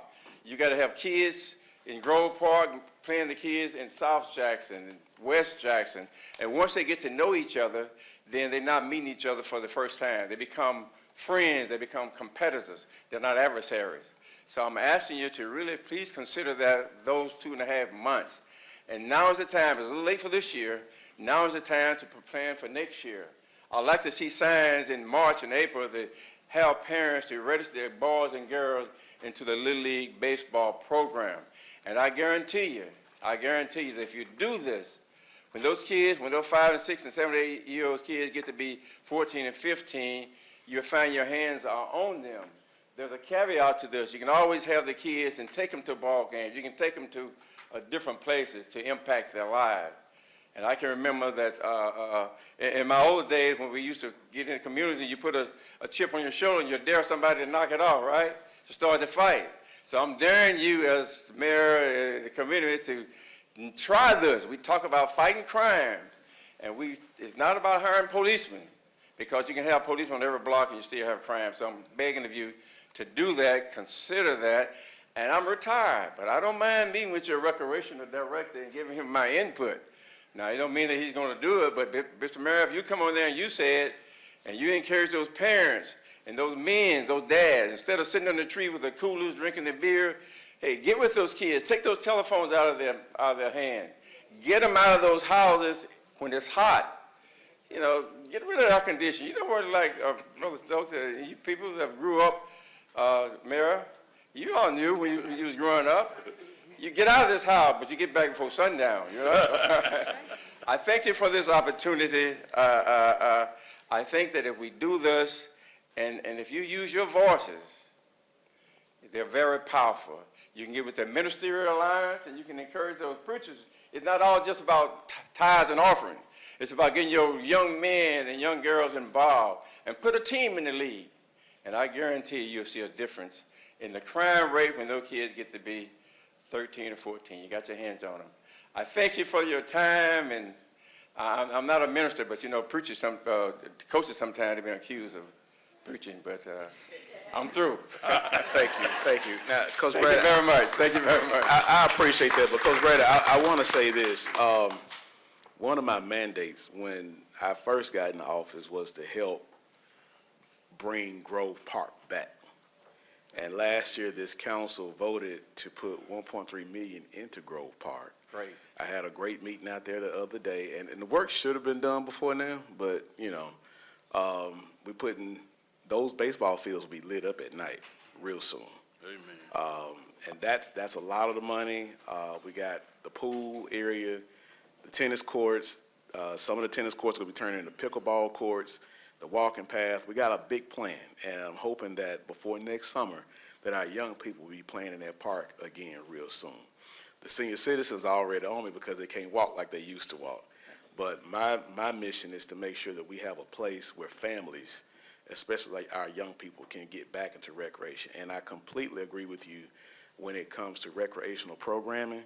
Our next director, whoever the mayor puts up, has to be intentional about recreational programming. You got mental and emotional health that needs to be addressed through Parks and Recs. You got physical, physical health that needs to be addressed through Parks and Recs. And so I completely echo what you said, and I completely stand with you. I appreciate your time. Amen. Thank you, sir. All right. Thank you very much. Yes, sir, Mr. Mayor. President, if I may, I agree 100% with Coach Braddock. We cannot police our way out of this issue that we have with our youth. We've got to offer them other choices, other opportunities. And one of the most embarrassing things that I have encountered as the mayor of some 40, 45 days is the condition of our parks. It is really an embarrassment, and we got to do better. And I commit to you, Coach, and to everyone here and everyone who's tuning in that we're going to do better, and we're going to make our Parks and Recreation program something that we can be proud of. Not only Parks and Recreation, but to try to find ways that we can employ our young people and give them some spending money, especially over the course of the summer, so that they won't be tempted to pick up a gun and do something that they shouldn't do. So, Coach, I look forward to working with you. My assistant is going. I think I've got your number still, but we're going to be reaching out to you very soon. We appreciate your willingness to contribute and to provide some guidance to us. Thank you very much. I look forward to it. All right, thank you. And one more thing. I'm planning something big. I want a big reunion of all the teams that played at Grove Park. All right. And I want you to be part of it. I've already talked to some of the old heads. They my age, though, but, who have played, and they're still talking a lot of noise with the other teams. And so I want you to be a part of it, Coach Bradley. I would love to, because it teaches so many lessons. It teaches you how to win, how to lose, how to accept losing, and all of that. And I'm looking forward to it. This is my passion, is that I don't want to criticize young people, and I don't want anybody else to criticize young people unless you're trying to do something to help them. Thank you very much. Thank you. Colleagues, unless there's anything else, I want to go ahead and call for a vote. All in favor? 7-0. Thank you so much, colleagues. All right, now we're going to go back to item 6, which is a public hearing. Introduction of ordinance. I'm sorry, introduction of ordinance. Ordinance of the City of Jackson, Mississippi prohibiting individuals from entering, appearing in, or being present in any outdoor public space within the city while wearing a mask as defined in Section A of the ordinance. All right, colleagues, this is just an introduction. We do get to ask questions, all right? Mr. President? Yes, sir. We had a great speaker today who talked about the mass and everything, and he's right on so many points. But, Mr. Mayor, you have seen in some neighborhoods, some of these younger kids, they take this mask, some of them are gonna get killed. In the poor neighborhoods, it's bad. It's real bad. Even though there's some concerns about constitutional issues, we got to save as many of these kids' lives as we can save. And the only way you're gonna do it, you gotta let it be known that this is illegal, it's outlawed. Cause if you don't do that, that same little old kid, 12, gonna put on that mask, try to rob somebody and get killed. I know they shouldn't, and I know in some neighborhoods they won't. But in the neighborhoods I represent, they're good people, but they make bad decisions. I would hope that we can bring this item up today. And I know it takes unanimous support, legal, where we can vote this in. This is needed. I'm telling you, ladies and gentlemen. It's some stick-up folks in this city, and one of the things they want to do is use that mask. So I so move that we vote on this item today to make it law today. Thank you. Second. All right, we have a motion and a second to suspend the rules, to expedite this item, right? I use the right word? Okay, all right. Drew Martin, City Attorney, what our ordinances say is as long as no council member objects, the item can be introduced and passed today and effective immediately. All right, thank you. And if there is an objection, they must state their objection, correct? Correct. All right, just want to be clear. All right, so it's been moved and properly second to go ahead and expedite this item. All in favor? 7-0. All right.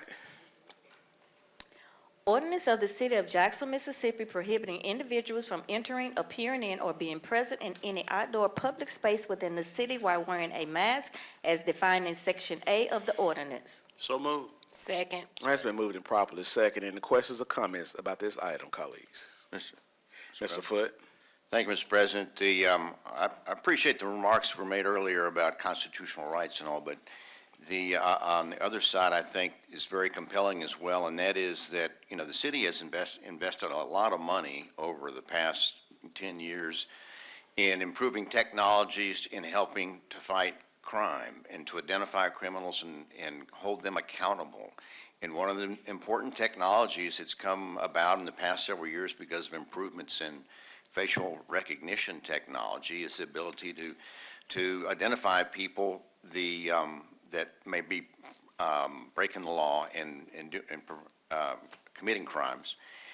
And I think that's directly related to why these masks are being used. It's not because it's cold outside. It's because they're trying to avoid the technology that the city is investing in to help the police do their job.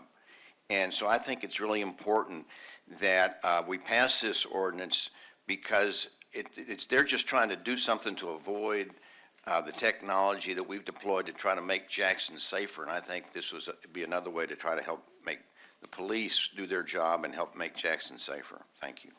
Thank you. Any more questions or comments? All right, hearing none, all in favor? 7-0. Thank you, colleagues. All right, introduction of ordinance item 7.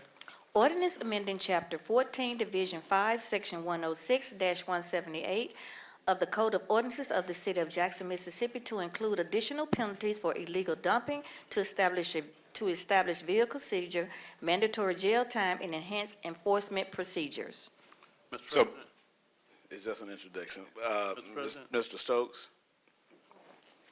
Mr. President, some wards are getting killed with this dumping. It is. And the citizens, they blame the council. I called my councilman and they didn't stop this trash, they didn't pick it up. Anything that we can get done quickly will help, not just the council, not just the mayor, but the citizens. So I would hope we will consider, let's get this as a law now so that we can try our hardest to stop some of this dumping that's taking place. You can clean up an area today and they'll be right back tomorrow, if not tonight. So we got to try to do something. I think this is a good idea that we need to move forward. Is that a motion? Yes, sir. All right, it's been moved and properly second to expedite this item. All in favor? 7-0. All right. Ordinance amending Chapter 14, Division 5, Section 106-178 of the Code of Ordinances of the City of Jackson, Mississippi to include additional penalties for illegal dumping, to establish vehicle seizure, mandatory jail time, and enhanced enforcement procedures. So moved. Second. It's been moved and properly second. Any questions or comments about this item? Councilman Parkinson? Thank you, Mr. President. I'd like to move to amend this to offer a 20-year sunset on this ordinance.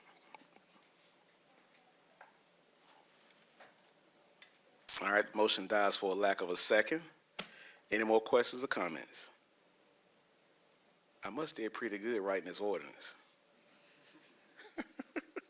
All right, let's go ahead and vote. All in favor? 7-0. Thank you. Claims. Order 13. Oh, that's right. Got to do 13 before claims. Order ratifying Bryant Pest Control Services for the eradication of infestation of fleas and mosquitoes at City Hall. So moved. Second. It's been moved and properly second. Any questions or comments? All right, all in favor? 7-0. Thank you. All right, now claims. Order approving claims appearing at pages 619 to inclusive thereon on municipal docket of claims in the amount of $7,281,880.35 for and make an appropriation for the payment thereof. Claims dies for a lack of, I'm sorry. So moved. Okay, man. All right. Hey. We got to pay the bills. Mr. Malambeca, please state the large claims. Good morning, Fidelis Malambeca, interim CFO. The following represent the 4 largest claims on this docket. They are as follows.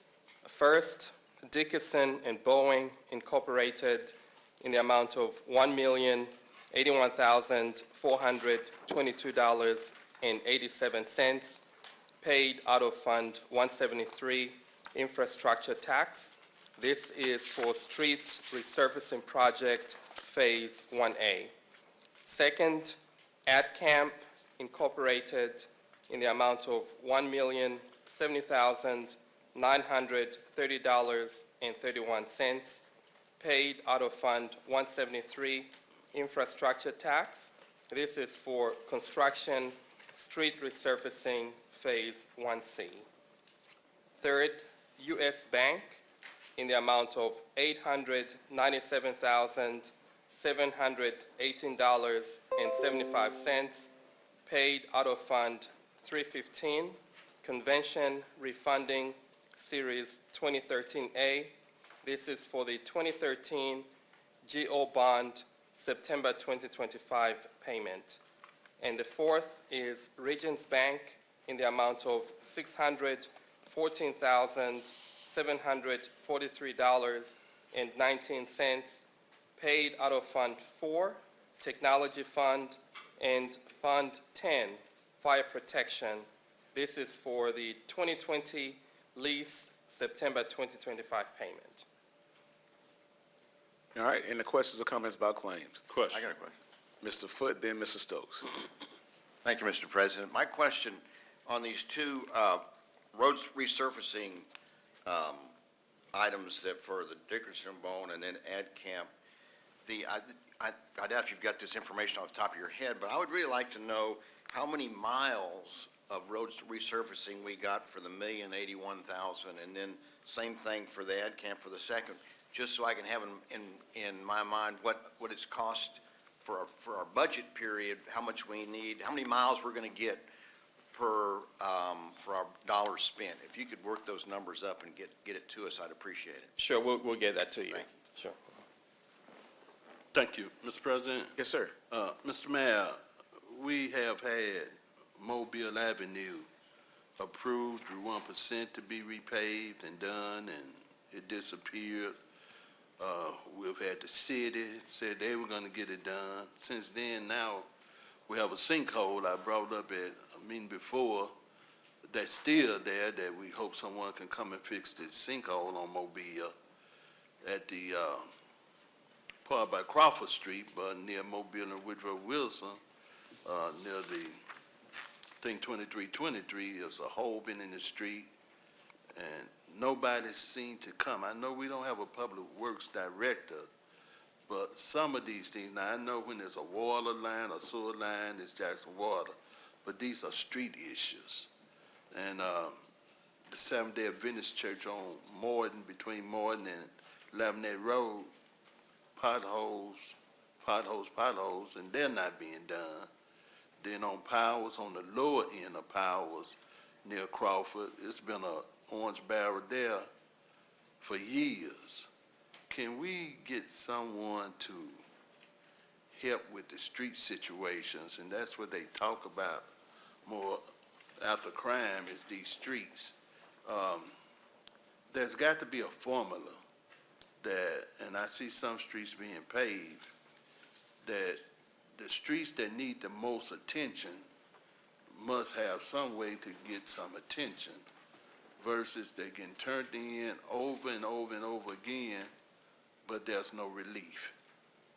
We got to make sure that people will not lose faith in the city of Jackson because they feel that either it's rigged, that needed, keep getting overlooked, and the people whose streets have been paid recently, they get paid over and over again, which is not right. So again, we need some help, and I keep bringing up Mobile Avenue because they had paved it several years ago. We wouldn't have a sinkhole in there that's getting larger and larger. It's getting so big, it reminds you of Denver Street where the orange cones are in the hole. And until you see that in your community and you recognize this is awful, that holes are so big in your streets till the cones have been eaten up. Thank you. Mr. Thank you. President. Any more questions or comments? Mr. President, Yes, sir.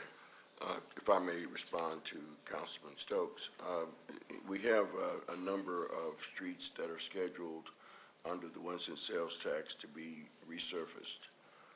And I'm not sure where we are with Mobile Avenue or Crawford Avenue or any of that. We'll check that when we leave this meeting. But we have a number of streets that are scheduled for repair and resurfacing, and we'll get those lists to every member of the council. What we're doing right now is dividing each of those requests up by ward so that members of the council can see what's upcoming in their wards. As it relates to sinkholes and potholes at Mobile Avenue, Woodrow Wilson, Councilman Stokes, we will address that on tomorrow. Thank you so I will much. make sure that we have crews out looking at that to provide the proper repair, or at least the temporary repair of the sinkholes. And you mentioned a number of potholes. Can you give us the exact locations of those potholes on Mobile Avenue? And then as it relates to Powers near Crawford, that's potholes there, or is that a sinkhole? Powers is more, it's a small, I don't think it's part of Jackson Water. It's an orange barrel there, and I don't think it's a sewer water, but they have been out before and they looked at it, but they made no repairs. Sometimes they go to locations, but they don't do anything, just leave a barrel. Mr. Stokes and Mr. Mayor, any questions about claims? I'm a vote for it. I'm a vote for it since the mayor said they put the I will fix. just, Let the record reflect, that is what, twice in 2025. He said they gonna fix this If street. there are no more questions or comments about claims, we're gonna go ahead and take it to a vote, all right? All in favor of claims? The mayor said he gonna fix this 7-0. street. Yeah, I'm vote for Mr. it. President, I will just say this, as Councilman Stokes has mentioned, this is a matter of great concern to all of our citizens. Absolutely. And so I was trying to respond to the concerns that Councilman Stokes was making, and we will address it on tomorrow. Thank I you so appreciate much, that. Mr. Yeah, Mayor. we know It feels Councilman good to Stokes. vote for claim. Councilman Stokes got us off task. I got that. Payroll. Order approving gross payroll, including payroll deduction claims number 324172, and making appropriation for the payment thereof. So moved. Second. It's been moved and properly seconded. Any questions or comments about payroll? Hearing none, all in favor? 7-0. Now we go to 15. Clerk? Resolution of the City Council of the City of Jackson, Mississippi, approving the assignment of the Development and Reimbursement Agreement in conjunction with the Tax Increment Financing Plan Funding Development Project, City of Jackson, Mississippi, December 2015, as amended and restated July 2025, authorizing the city to reimburse the developer for the infrastructure improvements from tax increment financing revenue bonds and for related purposes. So moved. Second. It's been moved and properly seconded. Any questions or comments? This is the one they discussed earlier. Yes. All right, hearing none, all in favor? Opposed? Abstentions? How did you vote, Mr. Foote? I voted for it. All right, thank you. Sorry. That's 7-0. All right, thank you. I don't know if she had a comment. No, we don't have any on the floor.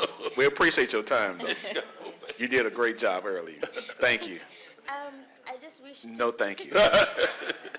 I appreciate you, though. Thank you. Thank you so much. Yes, ma'am. But just, No. if I No, may, no. there's a typo in the documents that I wanted to draw your attention to. For that assignment. Okay. Send it to the I will clerk, send please. it. Okay, All thank right, you. thank you. The clerk will work with legal on that. I appreciate you though, man. All right, item 16. Order authorizing the mayor to enter into a memorandum of understanding with Jackson State University for law enforcement supporting during 2025 home football games. So moved. Second. All right, it's been moved and properly second. Any questions or comments? Question. Yes, sir.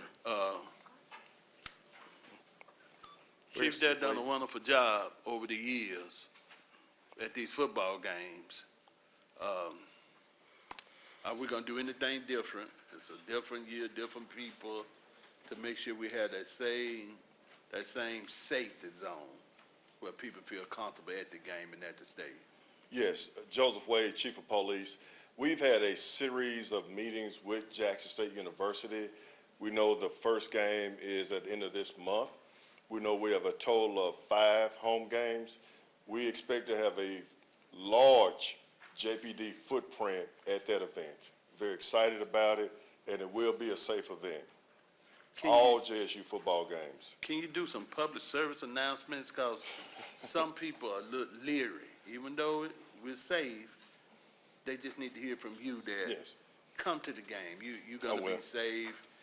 It's not going to be anything. It's going to be like always. Yes. But And it's going to be a collaborative effort between Jackson State University, Campus Police, Hines County Sheriff's Department, Mississippi Highway Patrol, and Capitol Police. So we're working collectively to make sure it's a safe event, but we absolutely will do that.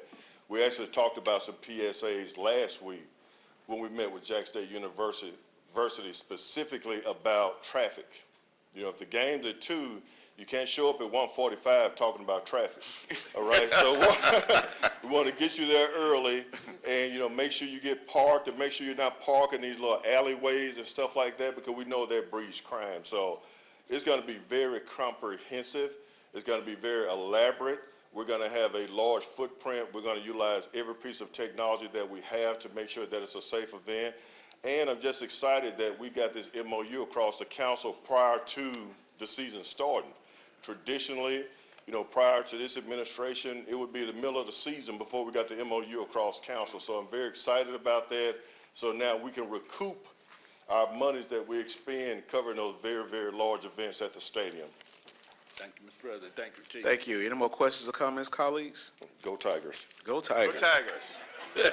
All in favor? 7-0. All right, item 17.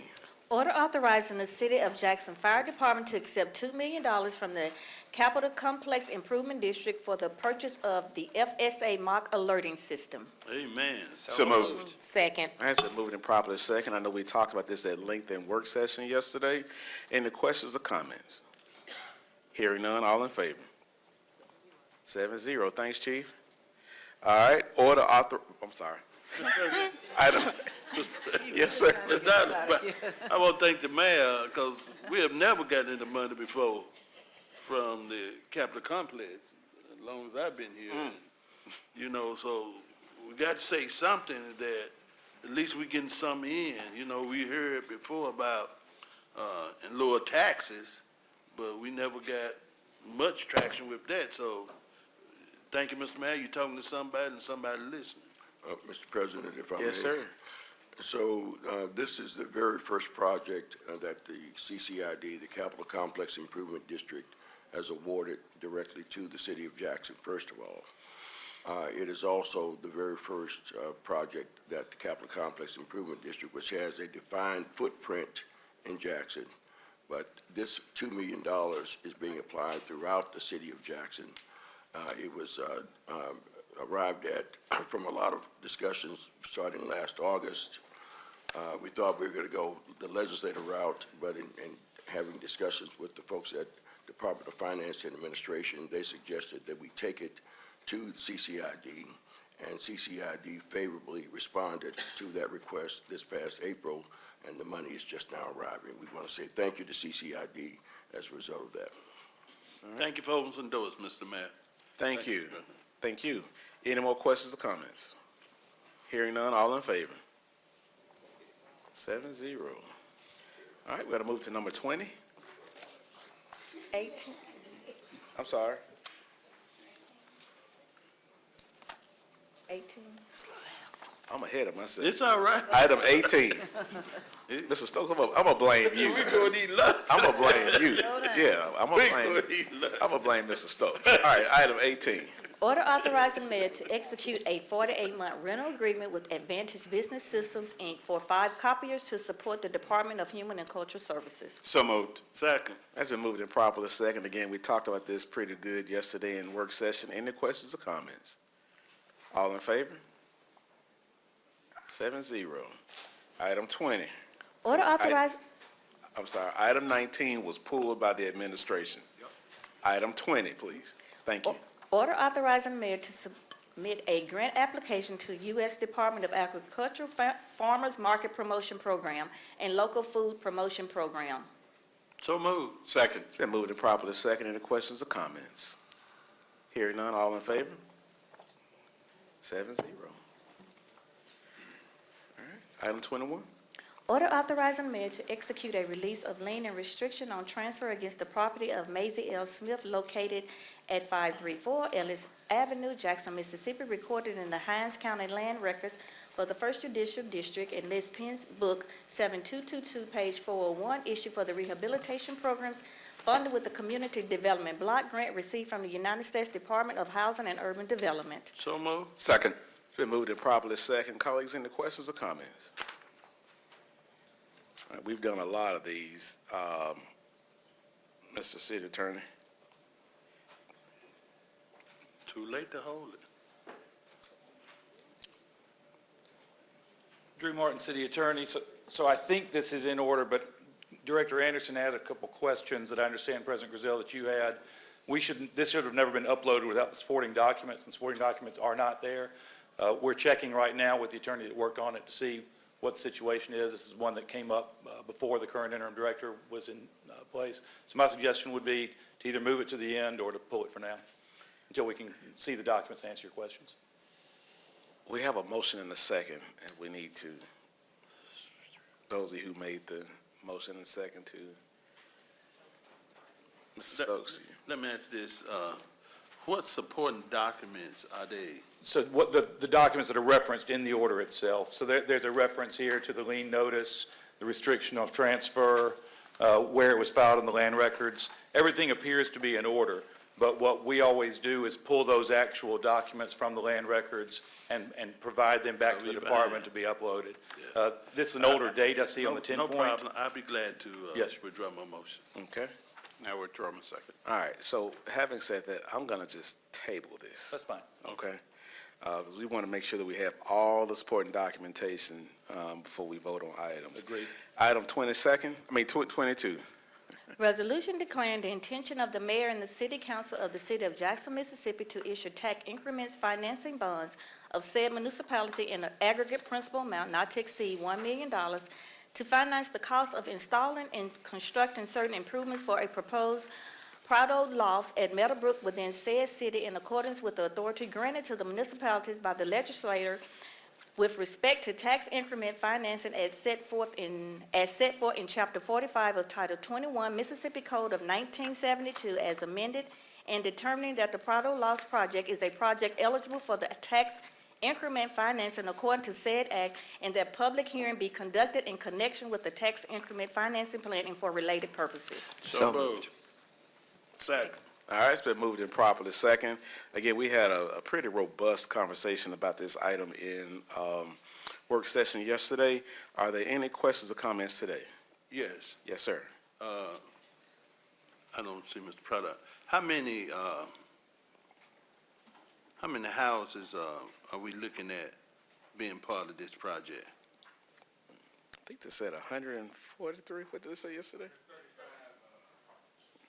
135. Now it's going to take the whole, on Meadowbrook, the whole shopping center. Peter Taylorson, interim city attorney. It won't take the entire shopping center. The apartments will be built on part of it, and there is a possibility of some mixed use on the remaining part of that parcel. It also affects the ongoing concerns about Eubanks Creek, and may allow us to fold some of this development into trying to alleviate the flooding that goes along that creek. Now, do we have a start date and an end completion date yet? No, sir. There will be a public hearing on this. If you vote up today, there will be a public hearing on this on September 9th, and you will have an opportunity to have more of your questions addressed on September 9th before proceeding any further. Thank you, President. Thank you. Any more questions or comments? Hearing none, all in favor? 7-0. Item 23. Order authorizing the mayor to submit the City of Jackson's 2025 through 2029 five-year consolidated plan and 2025 one-year action plan of this consolidated plan in the amount of $4,343,411.56 to the U.S. Department of Housing and Urban Development, and to execute all required certification forms and contractual documents related to this plan and program years. So moved. Second, Been moved and properly seconded. Any questions or comments about this item? question. Yes, sir. Thank you. Mr. Anderson, what major projects? I'm sorry.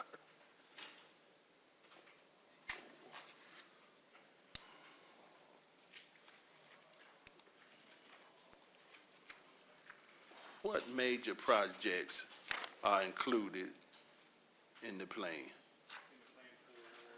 Please turn on the mic and state your name for the For record. the consolidated plan, Yeah. I'll let Mr. Jefferson speak to that during our consolidated plans, ESG, Hopwood, and CDBG.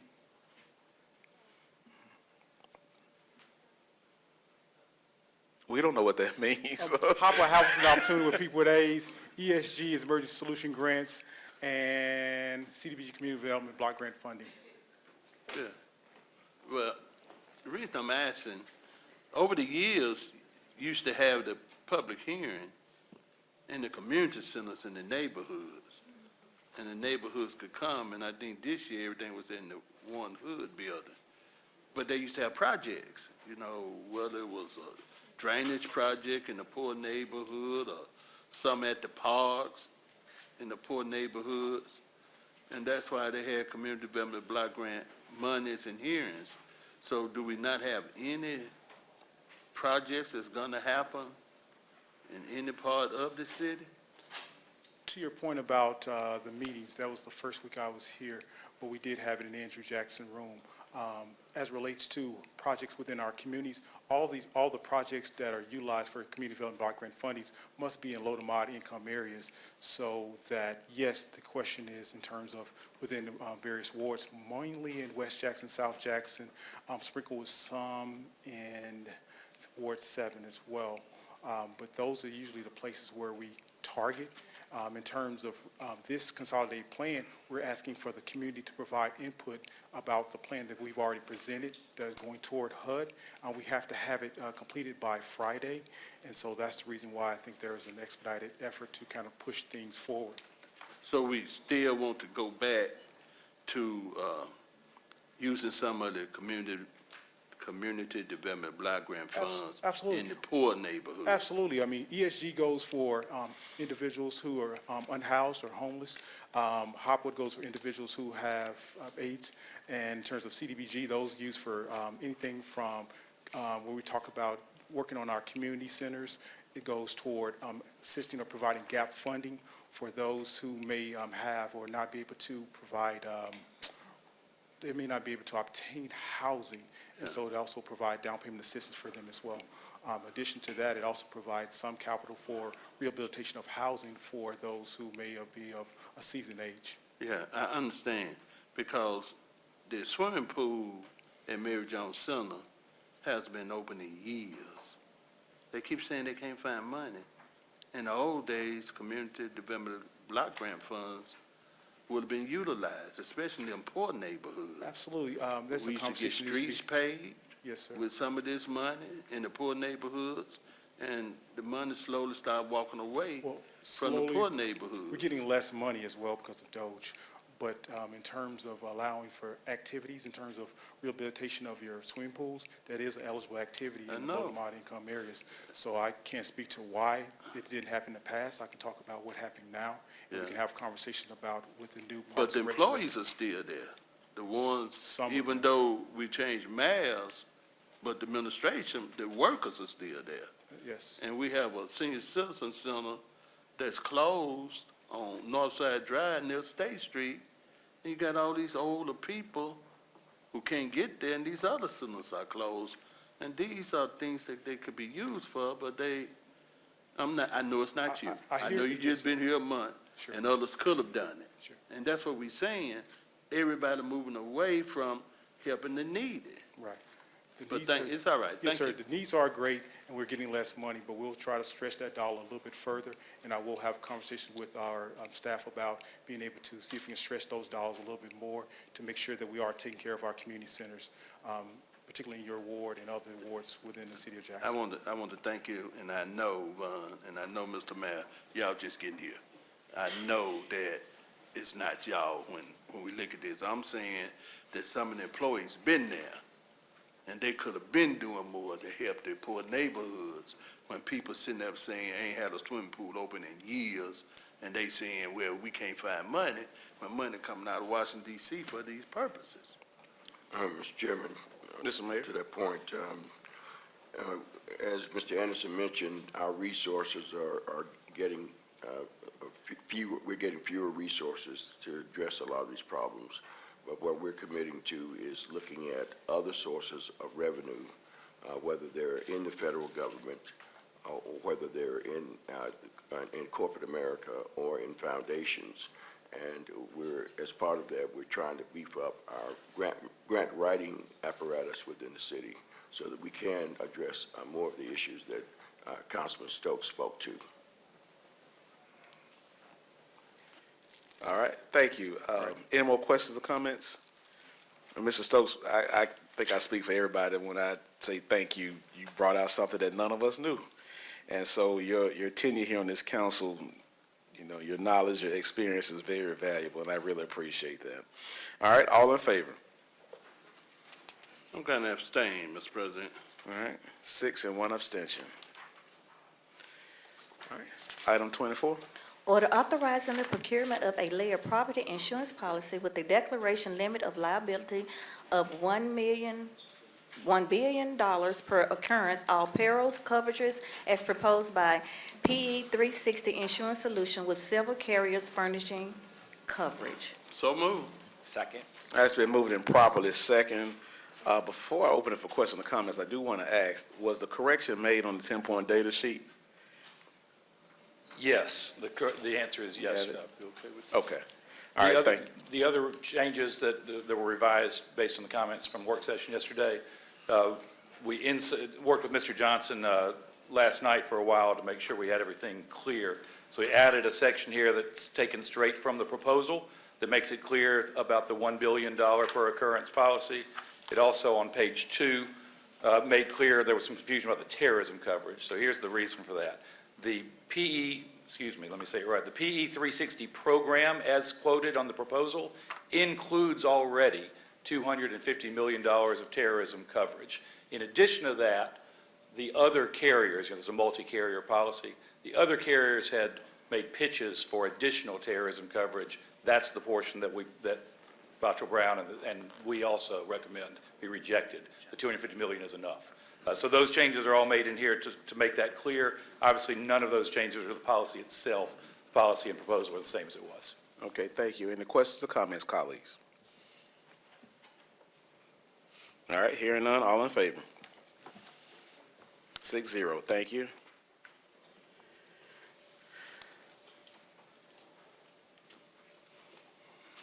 Item 25. Order authorizing payment of full and final settlement of all claims for Larry Lavelle Little in the matter of Larry Lavelle Little and Jamal Maxim versus City of Jackson, Mississippi et al. In the County Court of Hinds County, Mississippi, First District, Civil Action Number 23-34. So moved. Second. It's been moved and properly second. Any questions or comments? Hearing none, all in favor? 7-0, thank you.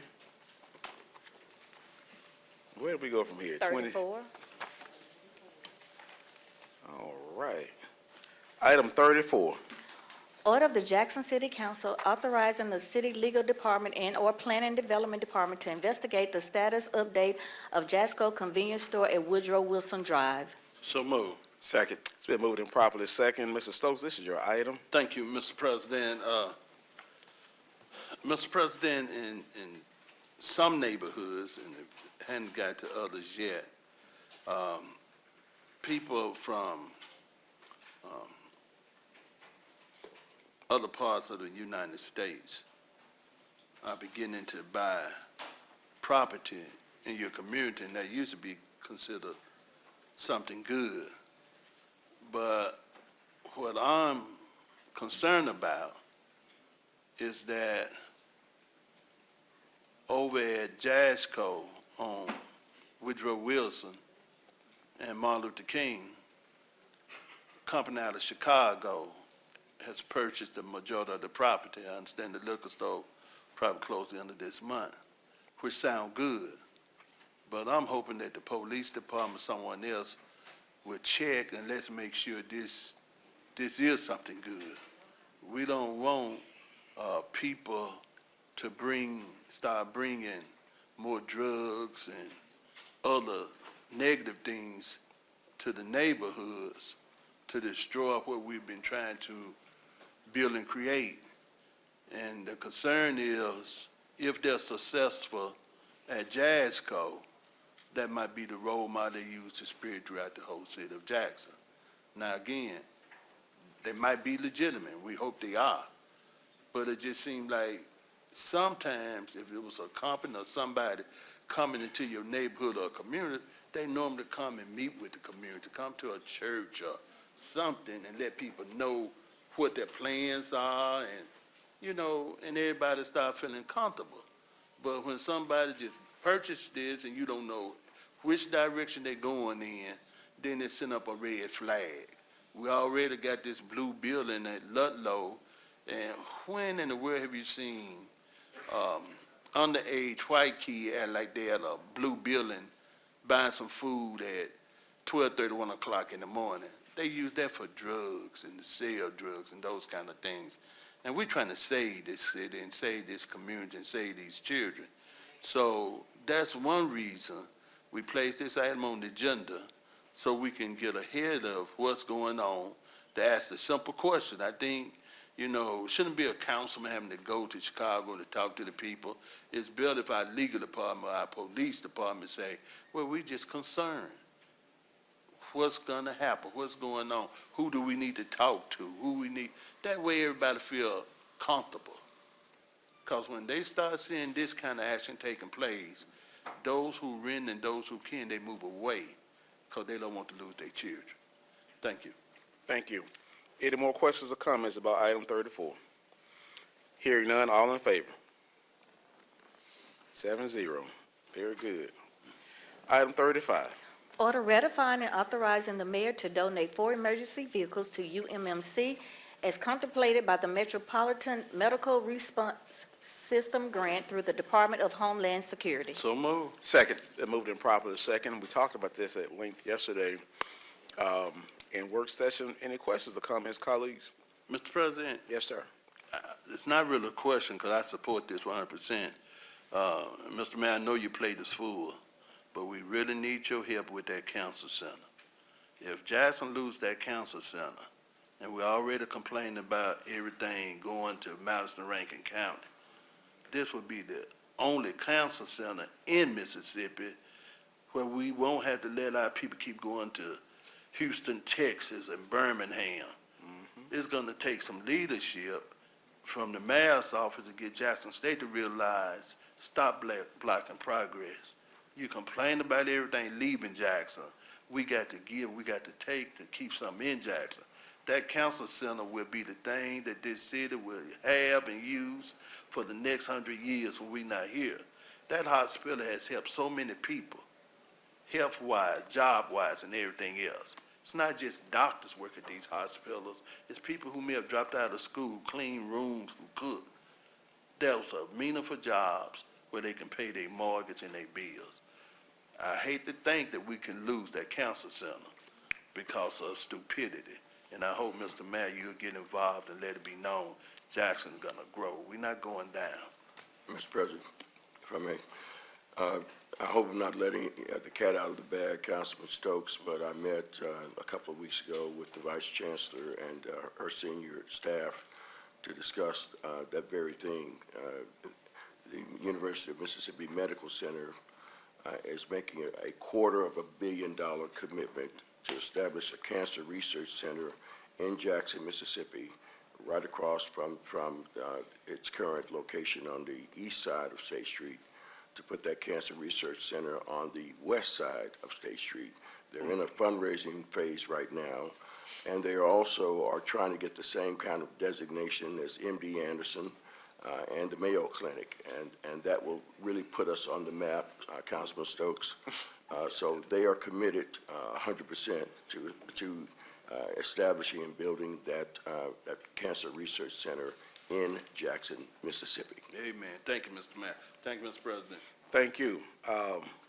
Any more questions or comments about this item? Hearing none, all in favor? 7-0. All right, thank you. Thanks, Chief. All right, now we're going to move to discussion items. Item 36, Foot and Parkinson. Thank you, Mr. President. I'll start first and then let Mr. Parkinson finish up. We've already had some good discussion. Mr. Boone came here during public comments and made some very eloquent remarks about the planning that's been done by concerned citizens and neighborhood groups already to try to address the flood mitigation along Eubanks Creek. And we're lucky to have those folks that are out there making things happen and raising funds in some case, and actually working with state legislature to try to get additional funds. And so I think this is a really important deal. Eubanks Creek has the basin, the flash flood basin, or the creek drainage basin, starts at Lake Hyco and works all the way down. It goes by UMC, and then it goes underneath I-55 as the water heads for the Pearl River. It's not one of these creeks like Hanging Moss or White Oak or Purple Creek or whatever that starts way up in Madison County. It just starts, it's within the city of Jackson, and it really is pretty much dry until you have heavy rains, and then it generates flash floods, and then that causes problems with neighborhoods and some of properties. And so we've reached out to the Corps of Engineers that came over and visited with a group of the people that were here in town, and had a good, healthy visit with them. And they tell us about some of the plans they have to assist us and the resources they can bring to bear, to include flooding models that they run on their supercomputers that will help us come up with the right solution. I think it's a great opportunity for us to improve the quality of neighborhoods, and it includes Ward 2, Ward 3,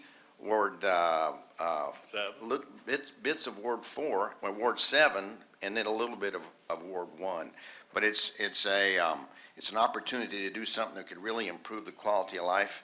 And I want to thank Mayor Horn for signing the letter, officially asking for the Corps of Engineers to assist us in coming up with, really productive, good, efficient solutions to this, sir. I think that's great, and I think they're excited about trying to be a part of this and help and bring some value to the citizens of Jackson. And I'll leave Mr. Parkins. Thank you. I don't have much to add. I reiterate that this is a really important project. I appreciate the folks of Fondren who have done a lot of the work already. And in fact, the Army Corps generally requires some contribution from local groups, and they've already indicated that some of the work that the Fondren group has already done will count towards our contribution, which I think is a wonderful thing. As Councilperson Foote mentioned, water doesn't care about ward boundaries.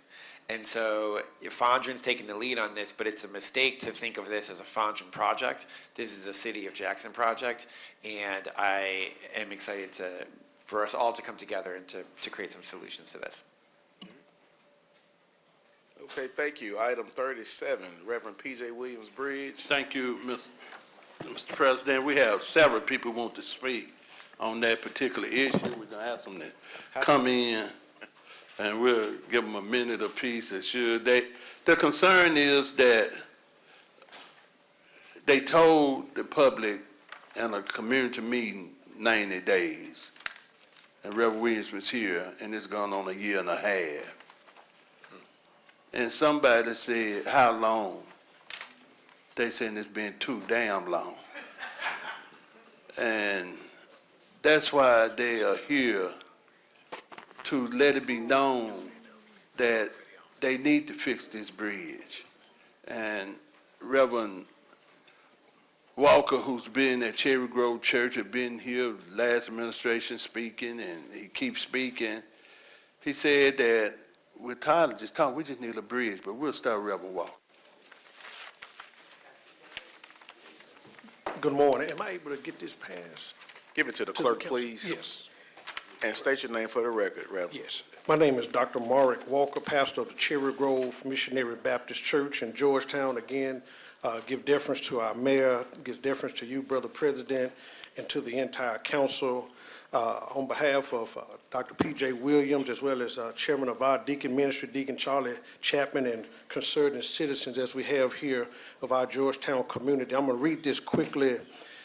Dear Mayor Horn, President Griselle, members of the Jackson City Council, my name is Marek Walker, pastor of the Cherry Grove Baptist Church in the Georgetown community here in Jackson. I'm part of a team including Dr. P.J. Williams of the Cornerstone Baptist Church, Councilman Stokes, and the broader Georgetown community.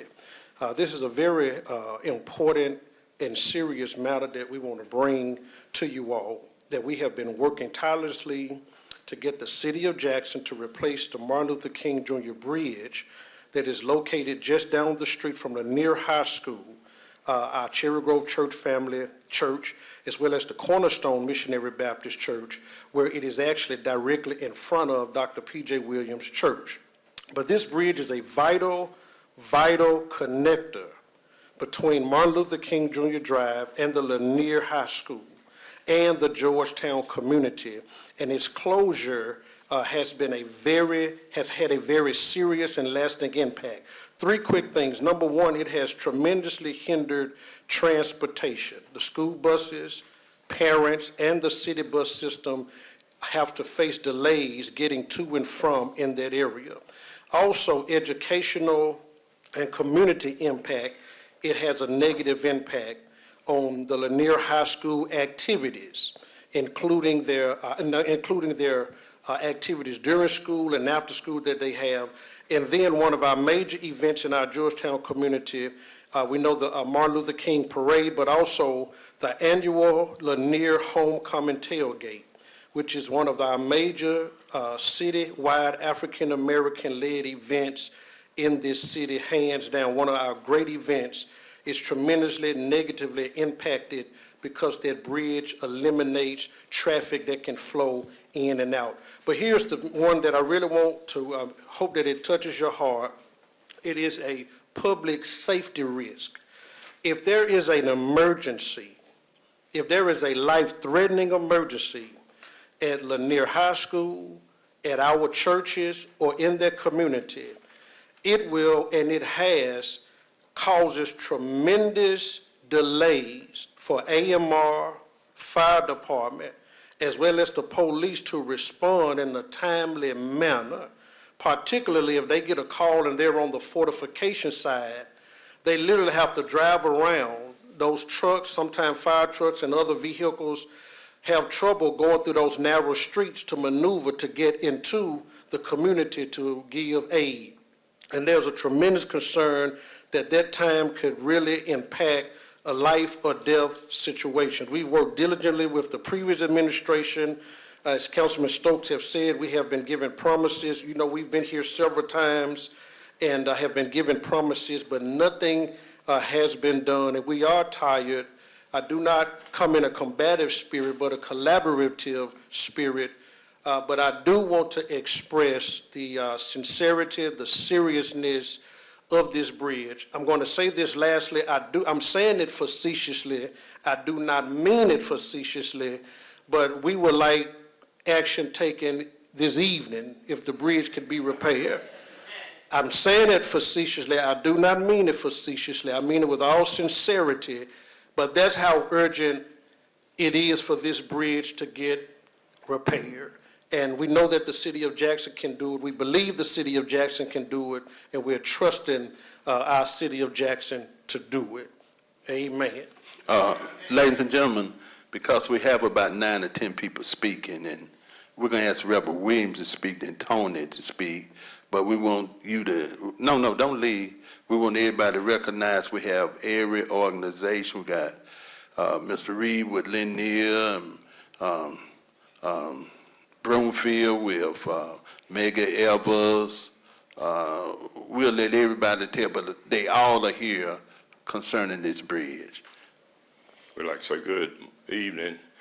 My name is Pastor P.J. Williams Sr., and we're going to be brief because we've been coming here for the last 20 years talking about this. And we want to say on the behalf of the bridge, and I thank Pastor Walker, a young man who's taking the torch for Reverend Williams, because I can't come down here much now, especially with the parking meters. I can't read the parking meter to put my money in it, so I don't come as regular. But I want to say this bridge has been condemned about 7 years ago, and 20 years ago, the former mayor, I done went through 5 mayors with this bridge, the former mayor ditto, taking the city workers and build a bridge that we had to close down, taking logs and stuff and put in there just temporarily for us to build a bridge. Only reason they said when we got to redo the creek, the money that was supposed to have been putting on Martin Luther King, at the time they were still waiting on it, they carried that money to Caney Creek in Ward 7. And you wasn't in Ward 7. Thanks to meet you. You wasn't in 7. And I've been in Ward 7 about 40 years. But I'm in Georgetown. But we want to ask you to find the money to go ahead on and put this bridge back up. Because we was there, I think we have only one bid on that tree, to bid on this tree. And I was having to be there on a Sunday when they came out to want to bid on the tree. And they went all under the creek when the sewer line got to be changed out. And at the time, when they had to build a bridge, it would have only cost about $500,000 or $600,000 to do the bridge. Now it's at the stage of over $1 million. To build a bridge should have been built 15 years ago. So we're asking you now to go and look for the rest of the money that we need to put in Town Creek, put the bridge back in so we can come by and people can come down through there. The reason why it was so dangerous, and Reverend Williams and Councilman Stowe didn't want to sit the bridge down because we know it'll be that long. But they came in and told me, not this administration, came in and told me that it'll be 60 to 90 days, and it's going on 2 years that that bridge been out. They told me 60 to 90 days. First thing the former mayor said, there was an electric line running down in Town Creek, and anybody know you ain't gonna put no electric line off in the water, but he meant a line in the air. But we just from all of that done passed by. We got a new mayor in town, and we got new people that's gonna be working to help get us this bridge open up. And again, I say, we ask each and every one of you, because Lanier is down the street, and I used to be so afraid when the buses come. That bridge was so weak. When the buses come with the band on them, going down the street, I stand out there and I see the bridge sinking when the buses go by. Now, if that bus had fell into Town Creek, and that's why we put efforts on going on close that bridge down. And the next day, after we closed the bridge down, the other side of the bridge fell in, and I was getting calls saying, Reverend Williams, you did right. The other side have fallen in. So now we just hear all those from Georgetown and these areas asking you to please find the money. Find the money. Y'all found, I believe, about $125,000 to go over there and tear down that hotel. I think y'all ought to be able to find the rest of that money to put in that bridge that's been out and been condemned for 20-something years, that we need to, not because it's in Councilman Ward, Stokes Ward. Amen. Y'all know him. God bless you. Tony Reed, and this will be our last speaker, even though we got Brother Barnard and everyone else here, we just want that a lot of people came because of this bridge. Praise the Lord, everybody. How y'all doing? All right. To the mayor's office and all you council members, I was here not too long ago, And I'm piggybacking, so y'all might as well hear this here. Speaking on the property at 237 Black Chapel Circle, where they got a ditch that is overflowing with overgrowth, and it's, the residents over there, yards are saturated with water to an extent that none of us would want to live there. And so we've been here, I think it's in your ward, Ms. Clay? Okay. And so nothing has been done. So all the thing I'm doing, I'm coming back, you know, bringing it back to your attention. We got a new administration. Hopefully something to get done, because we've been having a lot of talking loud and they ain't saying nothing. No one is doing it. We need action. The citizens want action. When you do stuff, that gives us confidence that you guys are going to get the job done. So this is hopefully this is my last time I have to come down here and speak on this particular issue, but I do want you guys to address this issue because the residents need you. Their yards, their property value is going down drastically. So please, come out, send somebody out. Like I said, with them on board when you need them. Okay?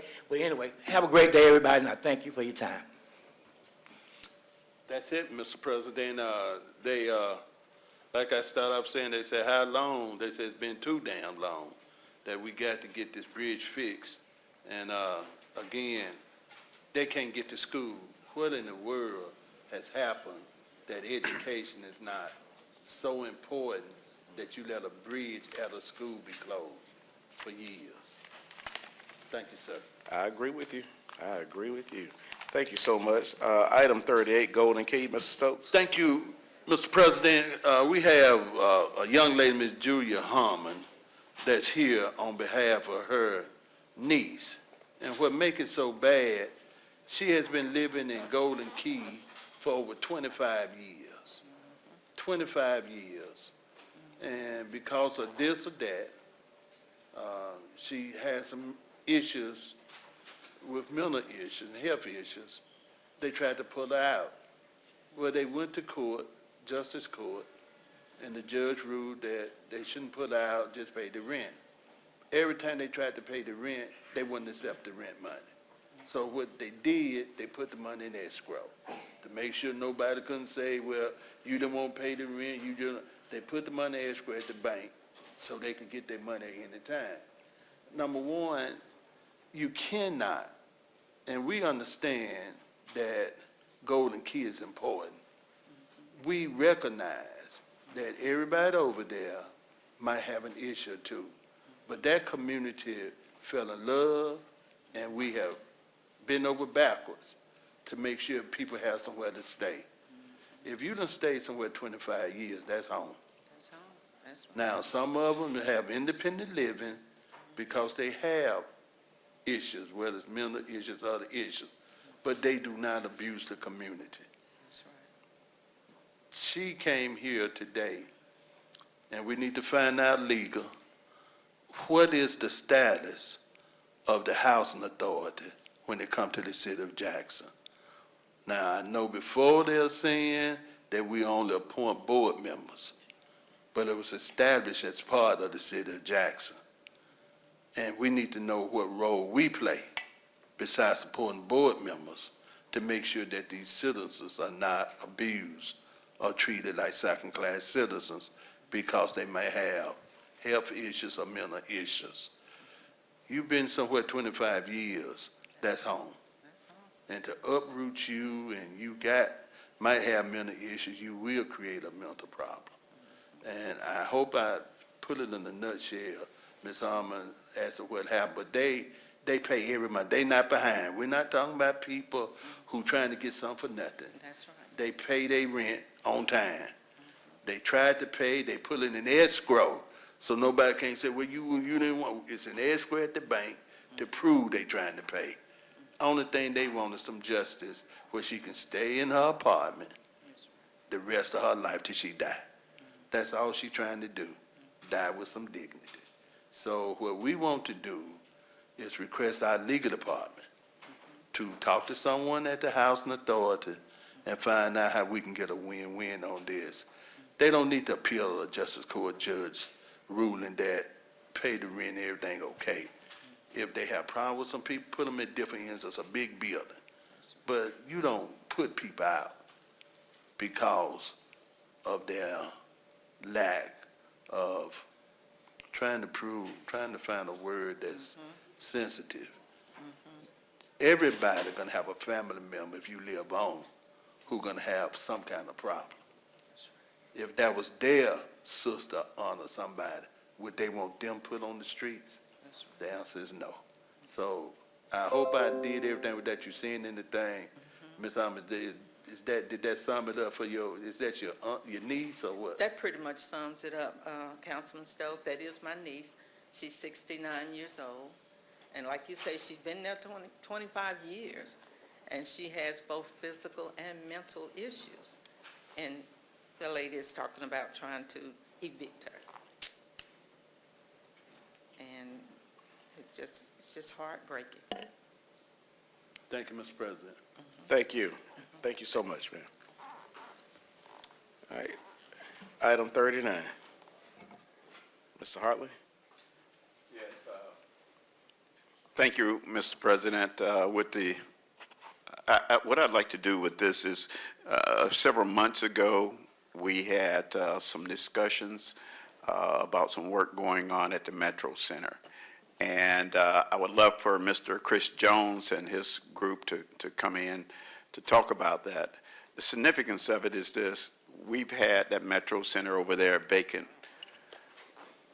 for a while, several years at least, totally vacant. And there's been a lot of issues there. There's been open dumping, overgrowth.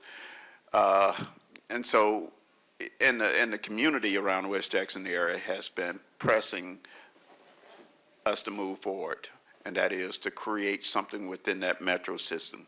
Mr. Chris Jones and the company Emerging Capitals have purchased portions, most of the area, and he planned on doing something really, really big there. We've already gone by zoning, and there's no problem there, but I'd like for him to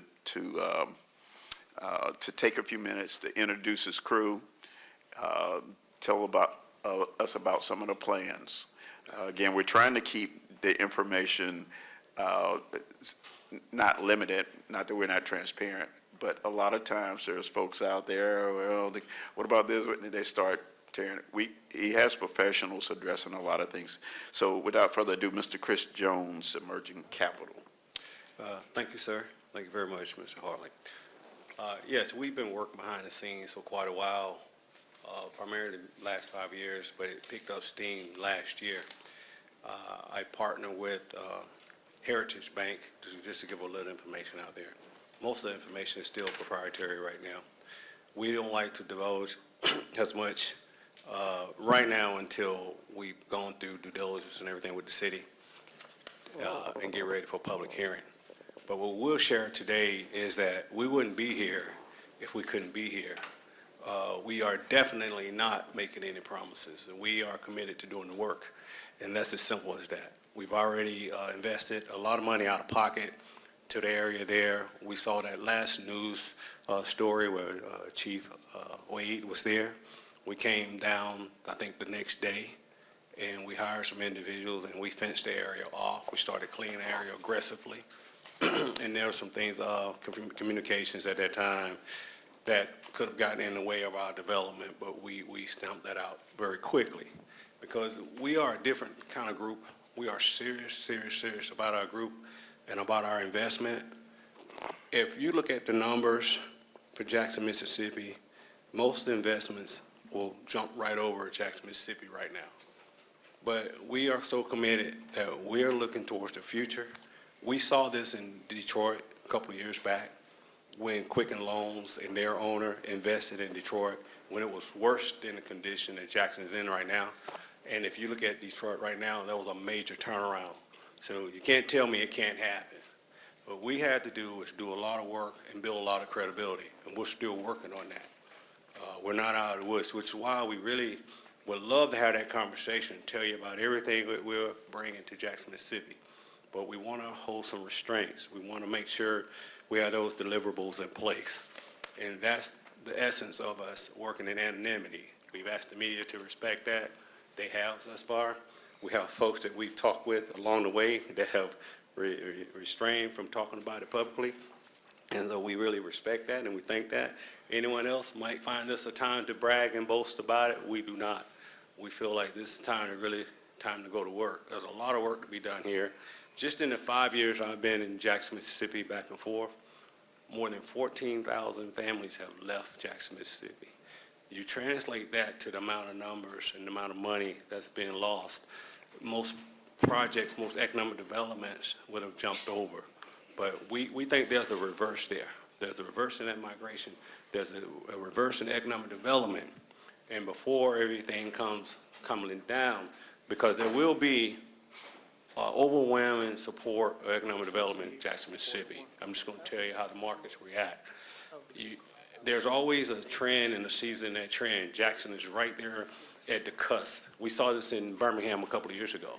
We got there right there at the end when Birmingham was crossing over, and you could buy property for $5,000, $10,000 just right outside the city limits of Birmingham in 2020. You can't buy a cup of coffee for that now. It happened that fast, and we see that happening in Jackson, Mississippi with some of the investment downtown.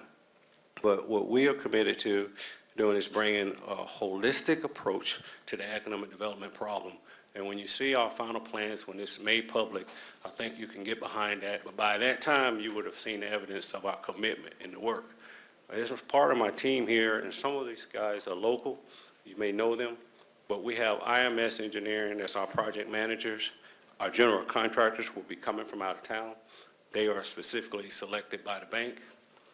We have E.D. Lane Associates, our civil engineers here, and everyone else. We will hope the bank will allow us to choose those persons ourselves, but there comes with a tremendous bond obligation from the general contractors, those major players, and so that qualification is going to be steep.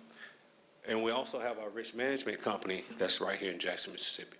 So we have layers of accountability that's built into our model. And when the council get done checking us out and going through due diligence, I think you'll be very, very pleased with everyone that's involved with the project. Right here, I have Mark Day. Mark Day is over mergers and acquisitions for Emergent Capital. He's been a personal friend of mine for about 15 years, has an extensive financial background. Lisa Dean comes to us. She has a litigation background, which she's worked at FEMA and insurance companies throughout the United States. We have Chris Warmsley, and Chris is going to be handling, I'm going to let this out the bag, the real estate division for Emergent Capital.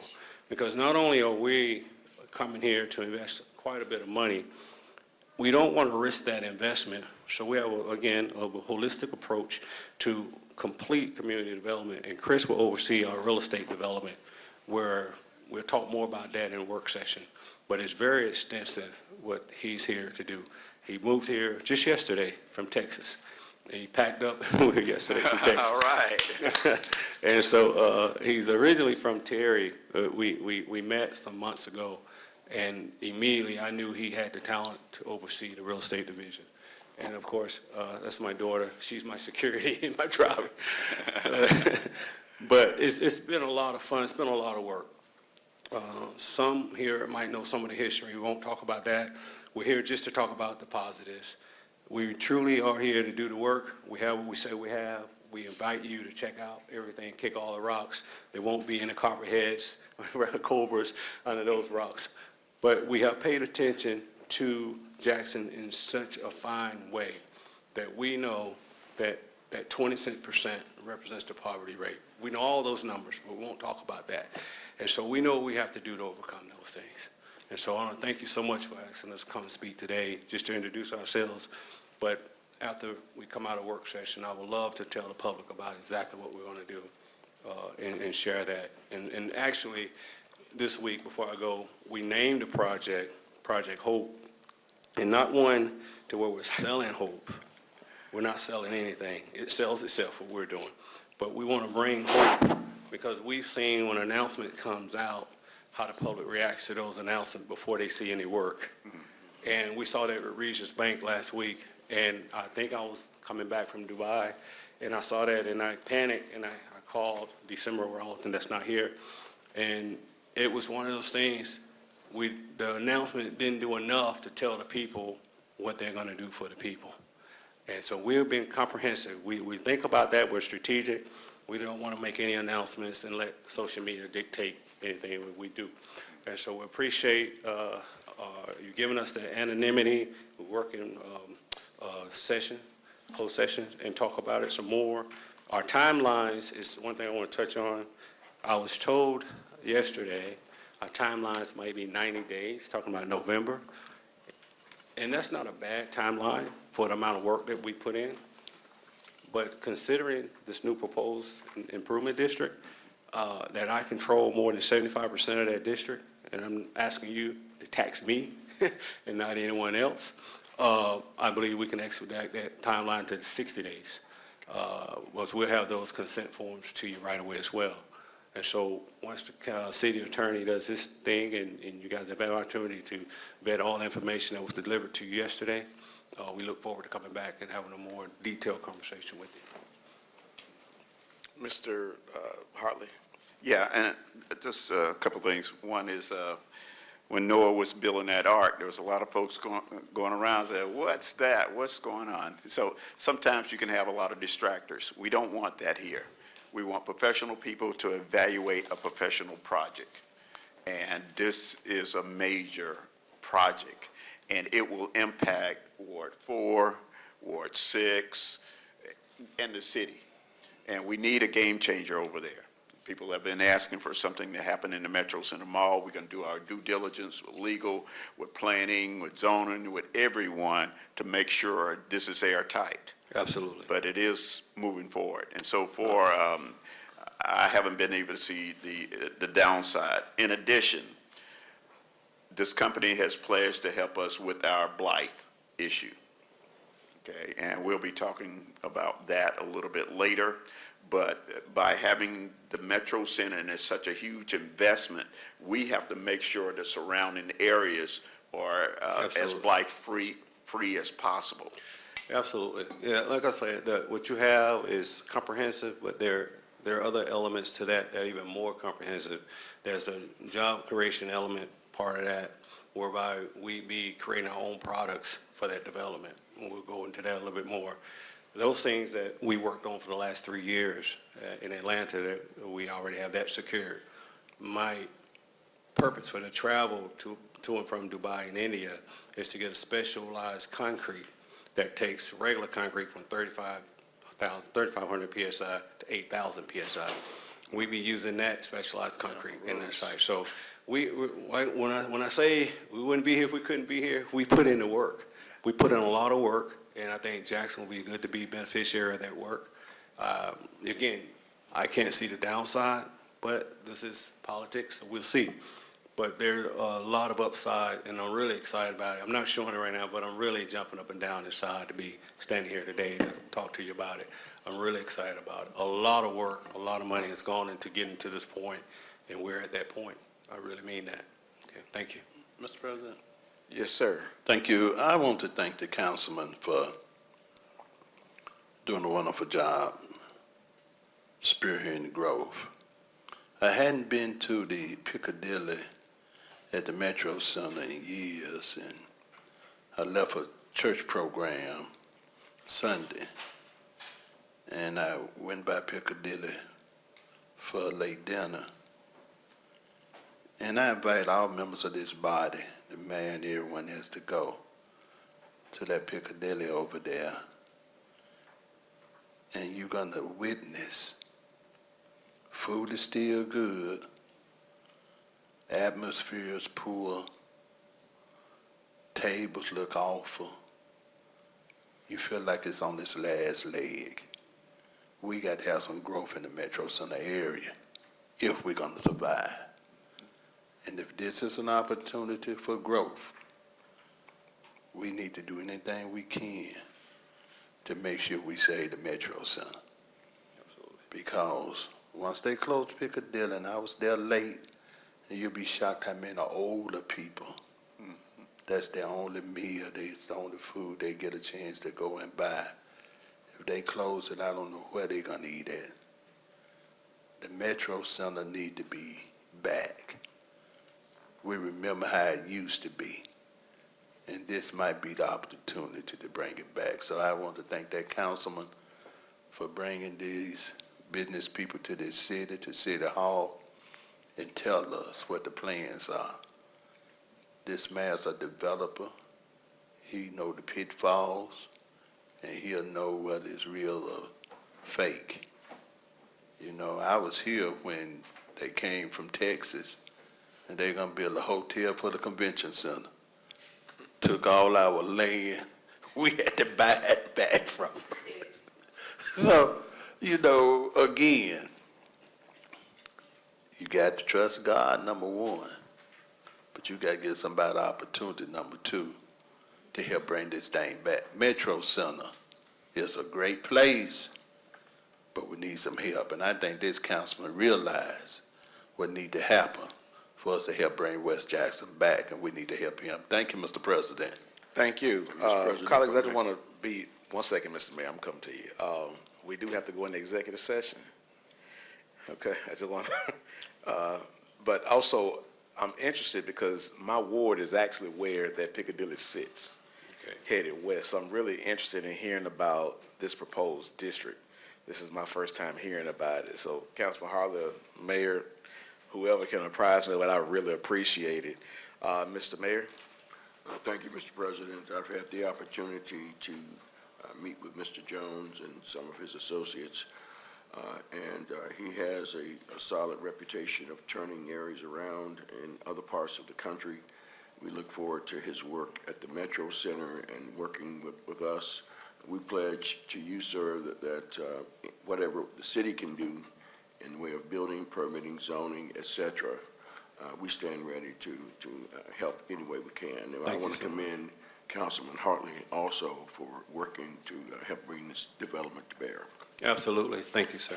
Thank you so Mr. much. Hartley? Yeah, just one final comment. You mentioned the improvement district. That's going to be just within the Metro Center property.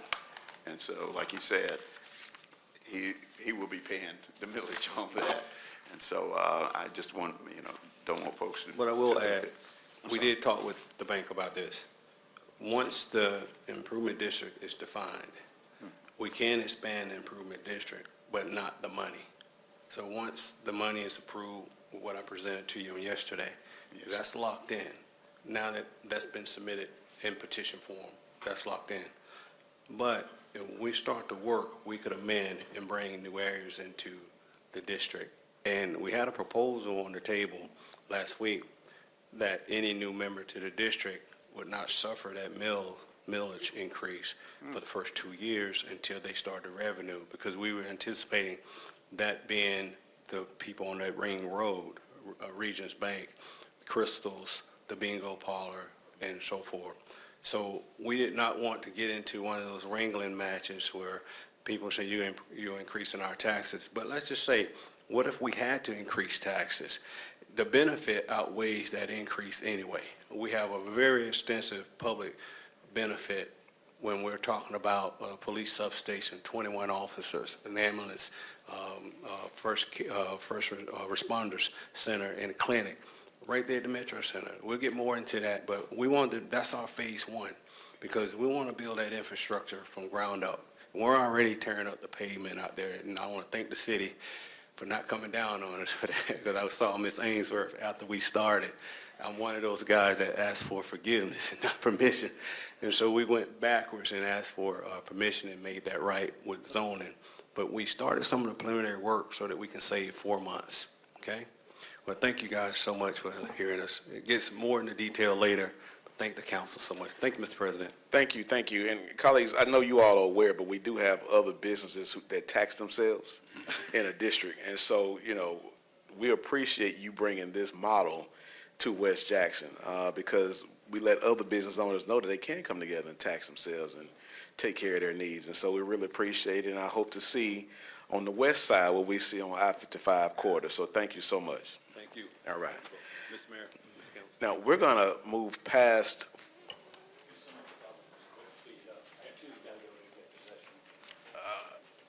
You might as well just wait. Just chill out, because we have somebody who's been here for number 41, and then we'll. Absolutely. Thank you. Mr. Stokes. Thank you, Mr. President, sometimes you want to start early and telling young people you're doing a good job. This young lady is Little Miss Robertson, and she is the Little Miss of America for 2025. I'm gonna ask her and her mother to come to the podium, and they can explain all the different, I didn't see the little head back I there. didn't see it neither. Mama, can you kind of tell the different things she has worn and? Yes. She started in pageants when she was 11 months, and this year in March, she won Baby Miss of Mississippi. And so in July, we traveled to Virginia, and she competed against 13 little girls, and she had a chance to win either Baby Miss or Little Miss. So Baby Miss wins the division, but Little Miss wins overall. She had the highest score out of all the little girls her age. And so now she gets to represent Mississippi in America. So if y'all have any events, she got to make appearances. She has to do community service. We got a team. I have 7. She has aunts that are 17, so they go out and help her because she 3. It ain't much community service. So we just trying to get her a little more exposure and give Mississippi a little more exposure. Well, we have a plaque that we want to present. Congratulations, Little Miss Robertson, upon winning the title, Little Miss of America 2025, Kenneth I. Stokes Councilman Ward 3, August the 12th, 2025. And we're going to let you pronounce her first name. Inslee. Inslee. Her name is Inslee Robertson. All right. Thank Mr. Parkinson? you. Can you say thank you? Ms. Ensley, would you like to say anything in the microphone? You want to say something? Well, yesterday, my phone and my doctor told me yesterday I was doing my homework. You did your homework. That's right. Can you say thank you? Go kiss her. Congratulations. Thank you, Mr. President. Yes, sir. Item 42, colleagues, if you can just give a nod that you received the monthly reports. Okay. Yes?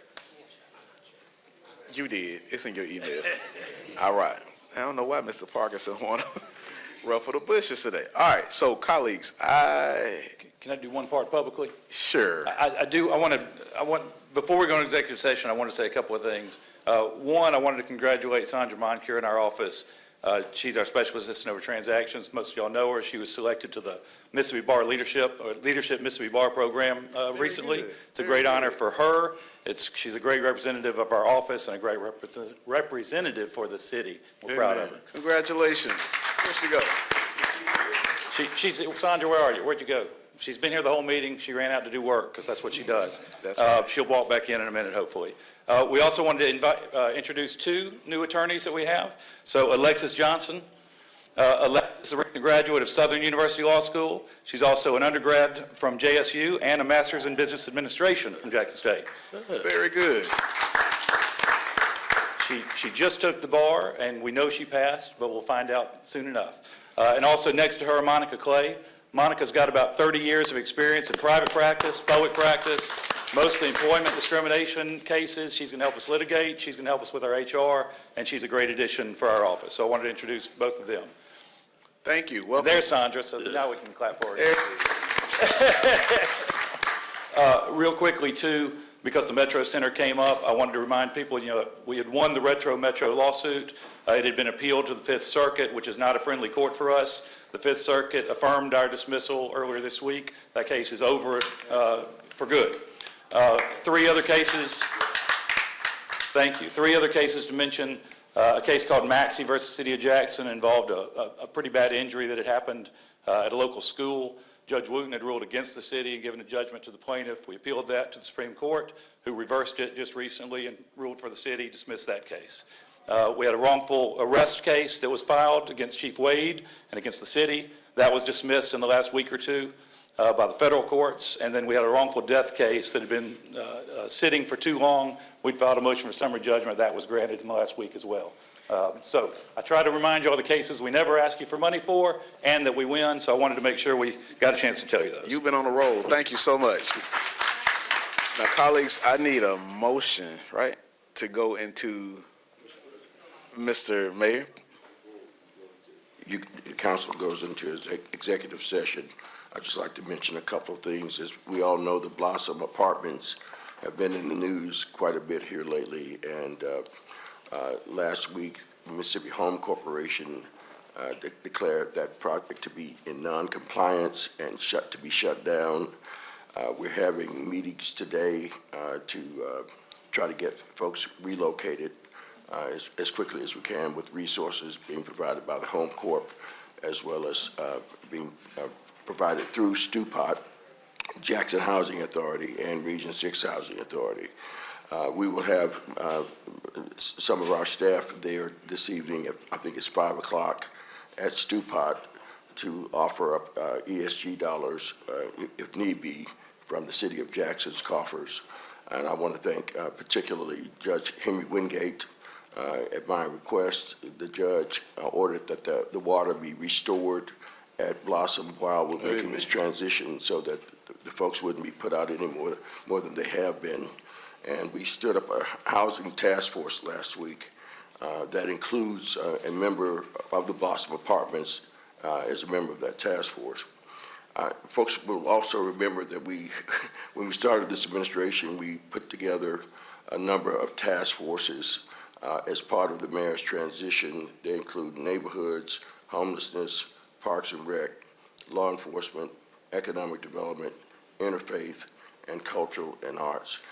And so I'm going to be sending a memo out to members of the council asking for your input in terms of folks you'd like to see on those task forces. Thank you. All right. Thank you, Mr. Mayor. We're going to go ahead and do the rest of the announcements. And I will start with Councilwoman Brown Thomas, and then we'll just follow the chain. Then we got to go into executive session. All right, Councilwoman? Thank you. I just want to take the time out to thank Mayor Horn, because when it first happened in a Blossom apartment, I called him and he haven't stopped since. So I want to personally take the time out to thank you. Thank you, thank you.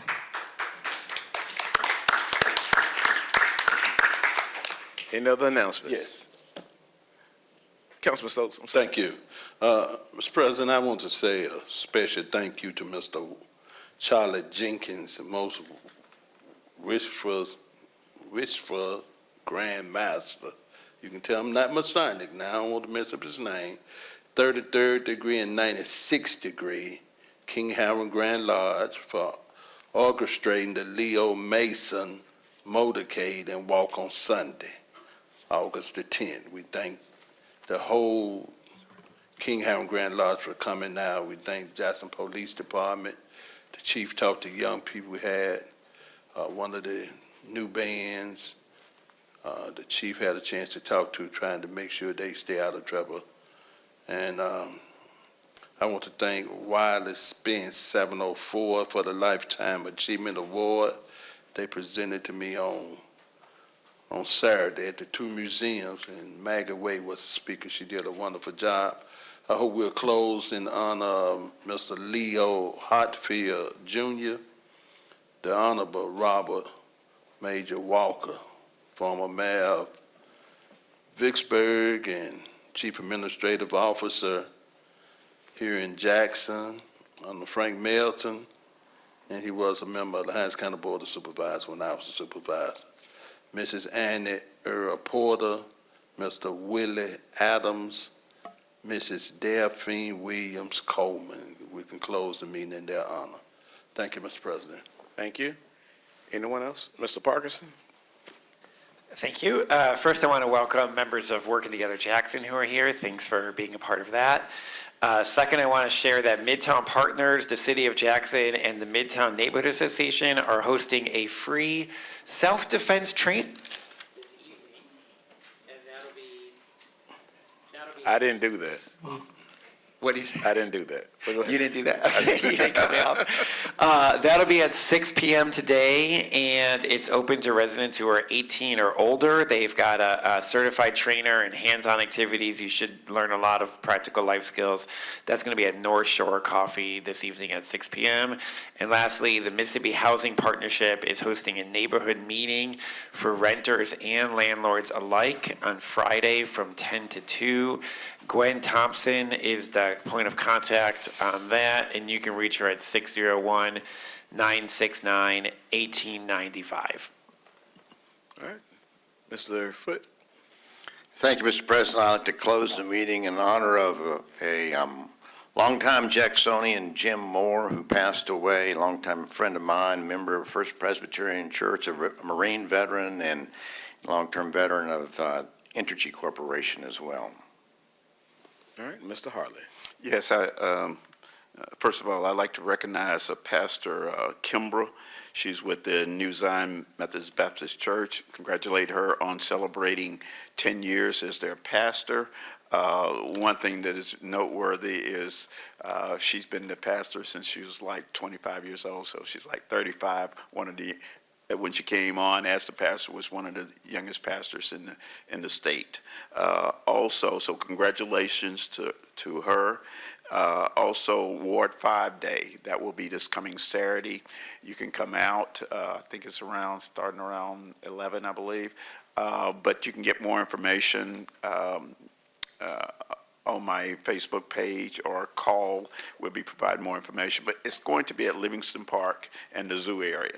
And it's going to be vendors there. It's going to be food there and drinks. It's going to be the things you bounce up and down on, the kids. Bounce house, right. Yeah, you've been to one, huh? Okay, yeah, they got to have bounce houses. Yeah, I am one. But it's going to be a good time for everyone. Please come out Livingston Park this coming Saturday for Ward 5 Day. We celebrate. All right. Anything else, colleagues? All right. Now I need a motion to go into closed session for the purposes of going into executive session to discuss legal matters. Second. It's been moved and properly second. All in favor? Did you vote, Mr.? Okay, 7-0. All right. It passes. If you are not party to this conversation out of closed session, or is it executive session? Which one is it? Executive session. No official action was taken. All right. Is there anything else to come before this body? We are adjourned.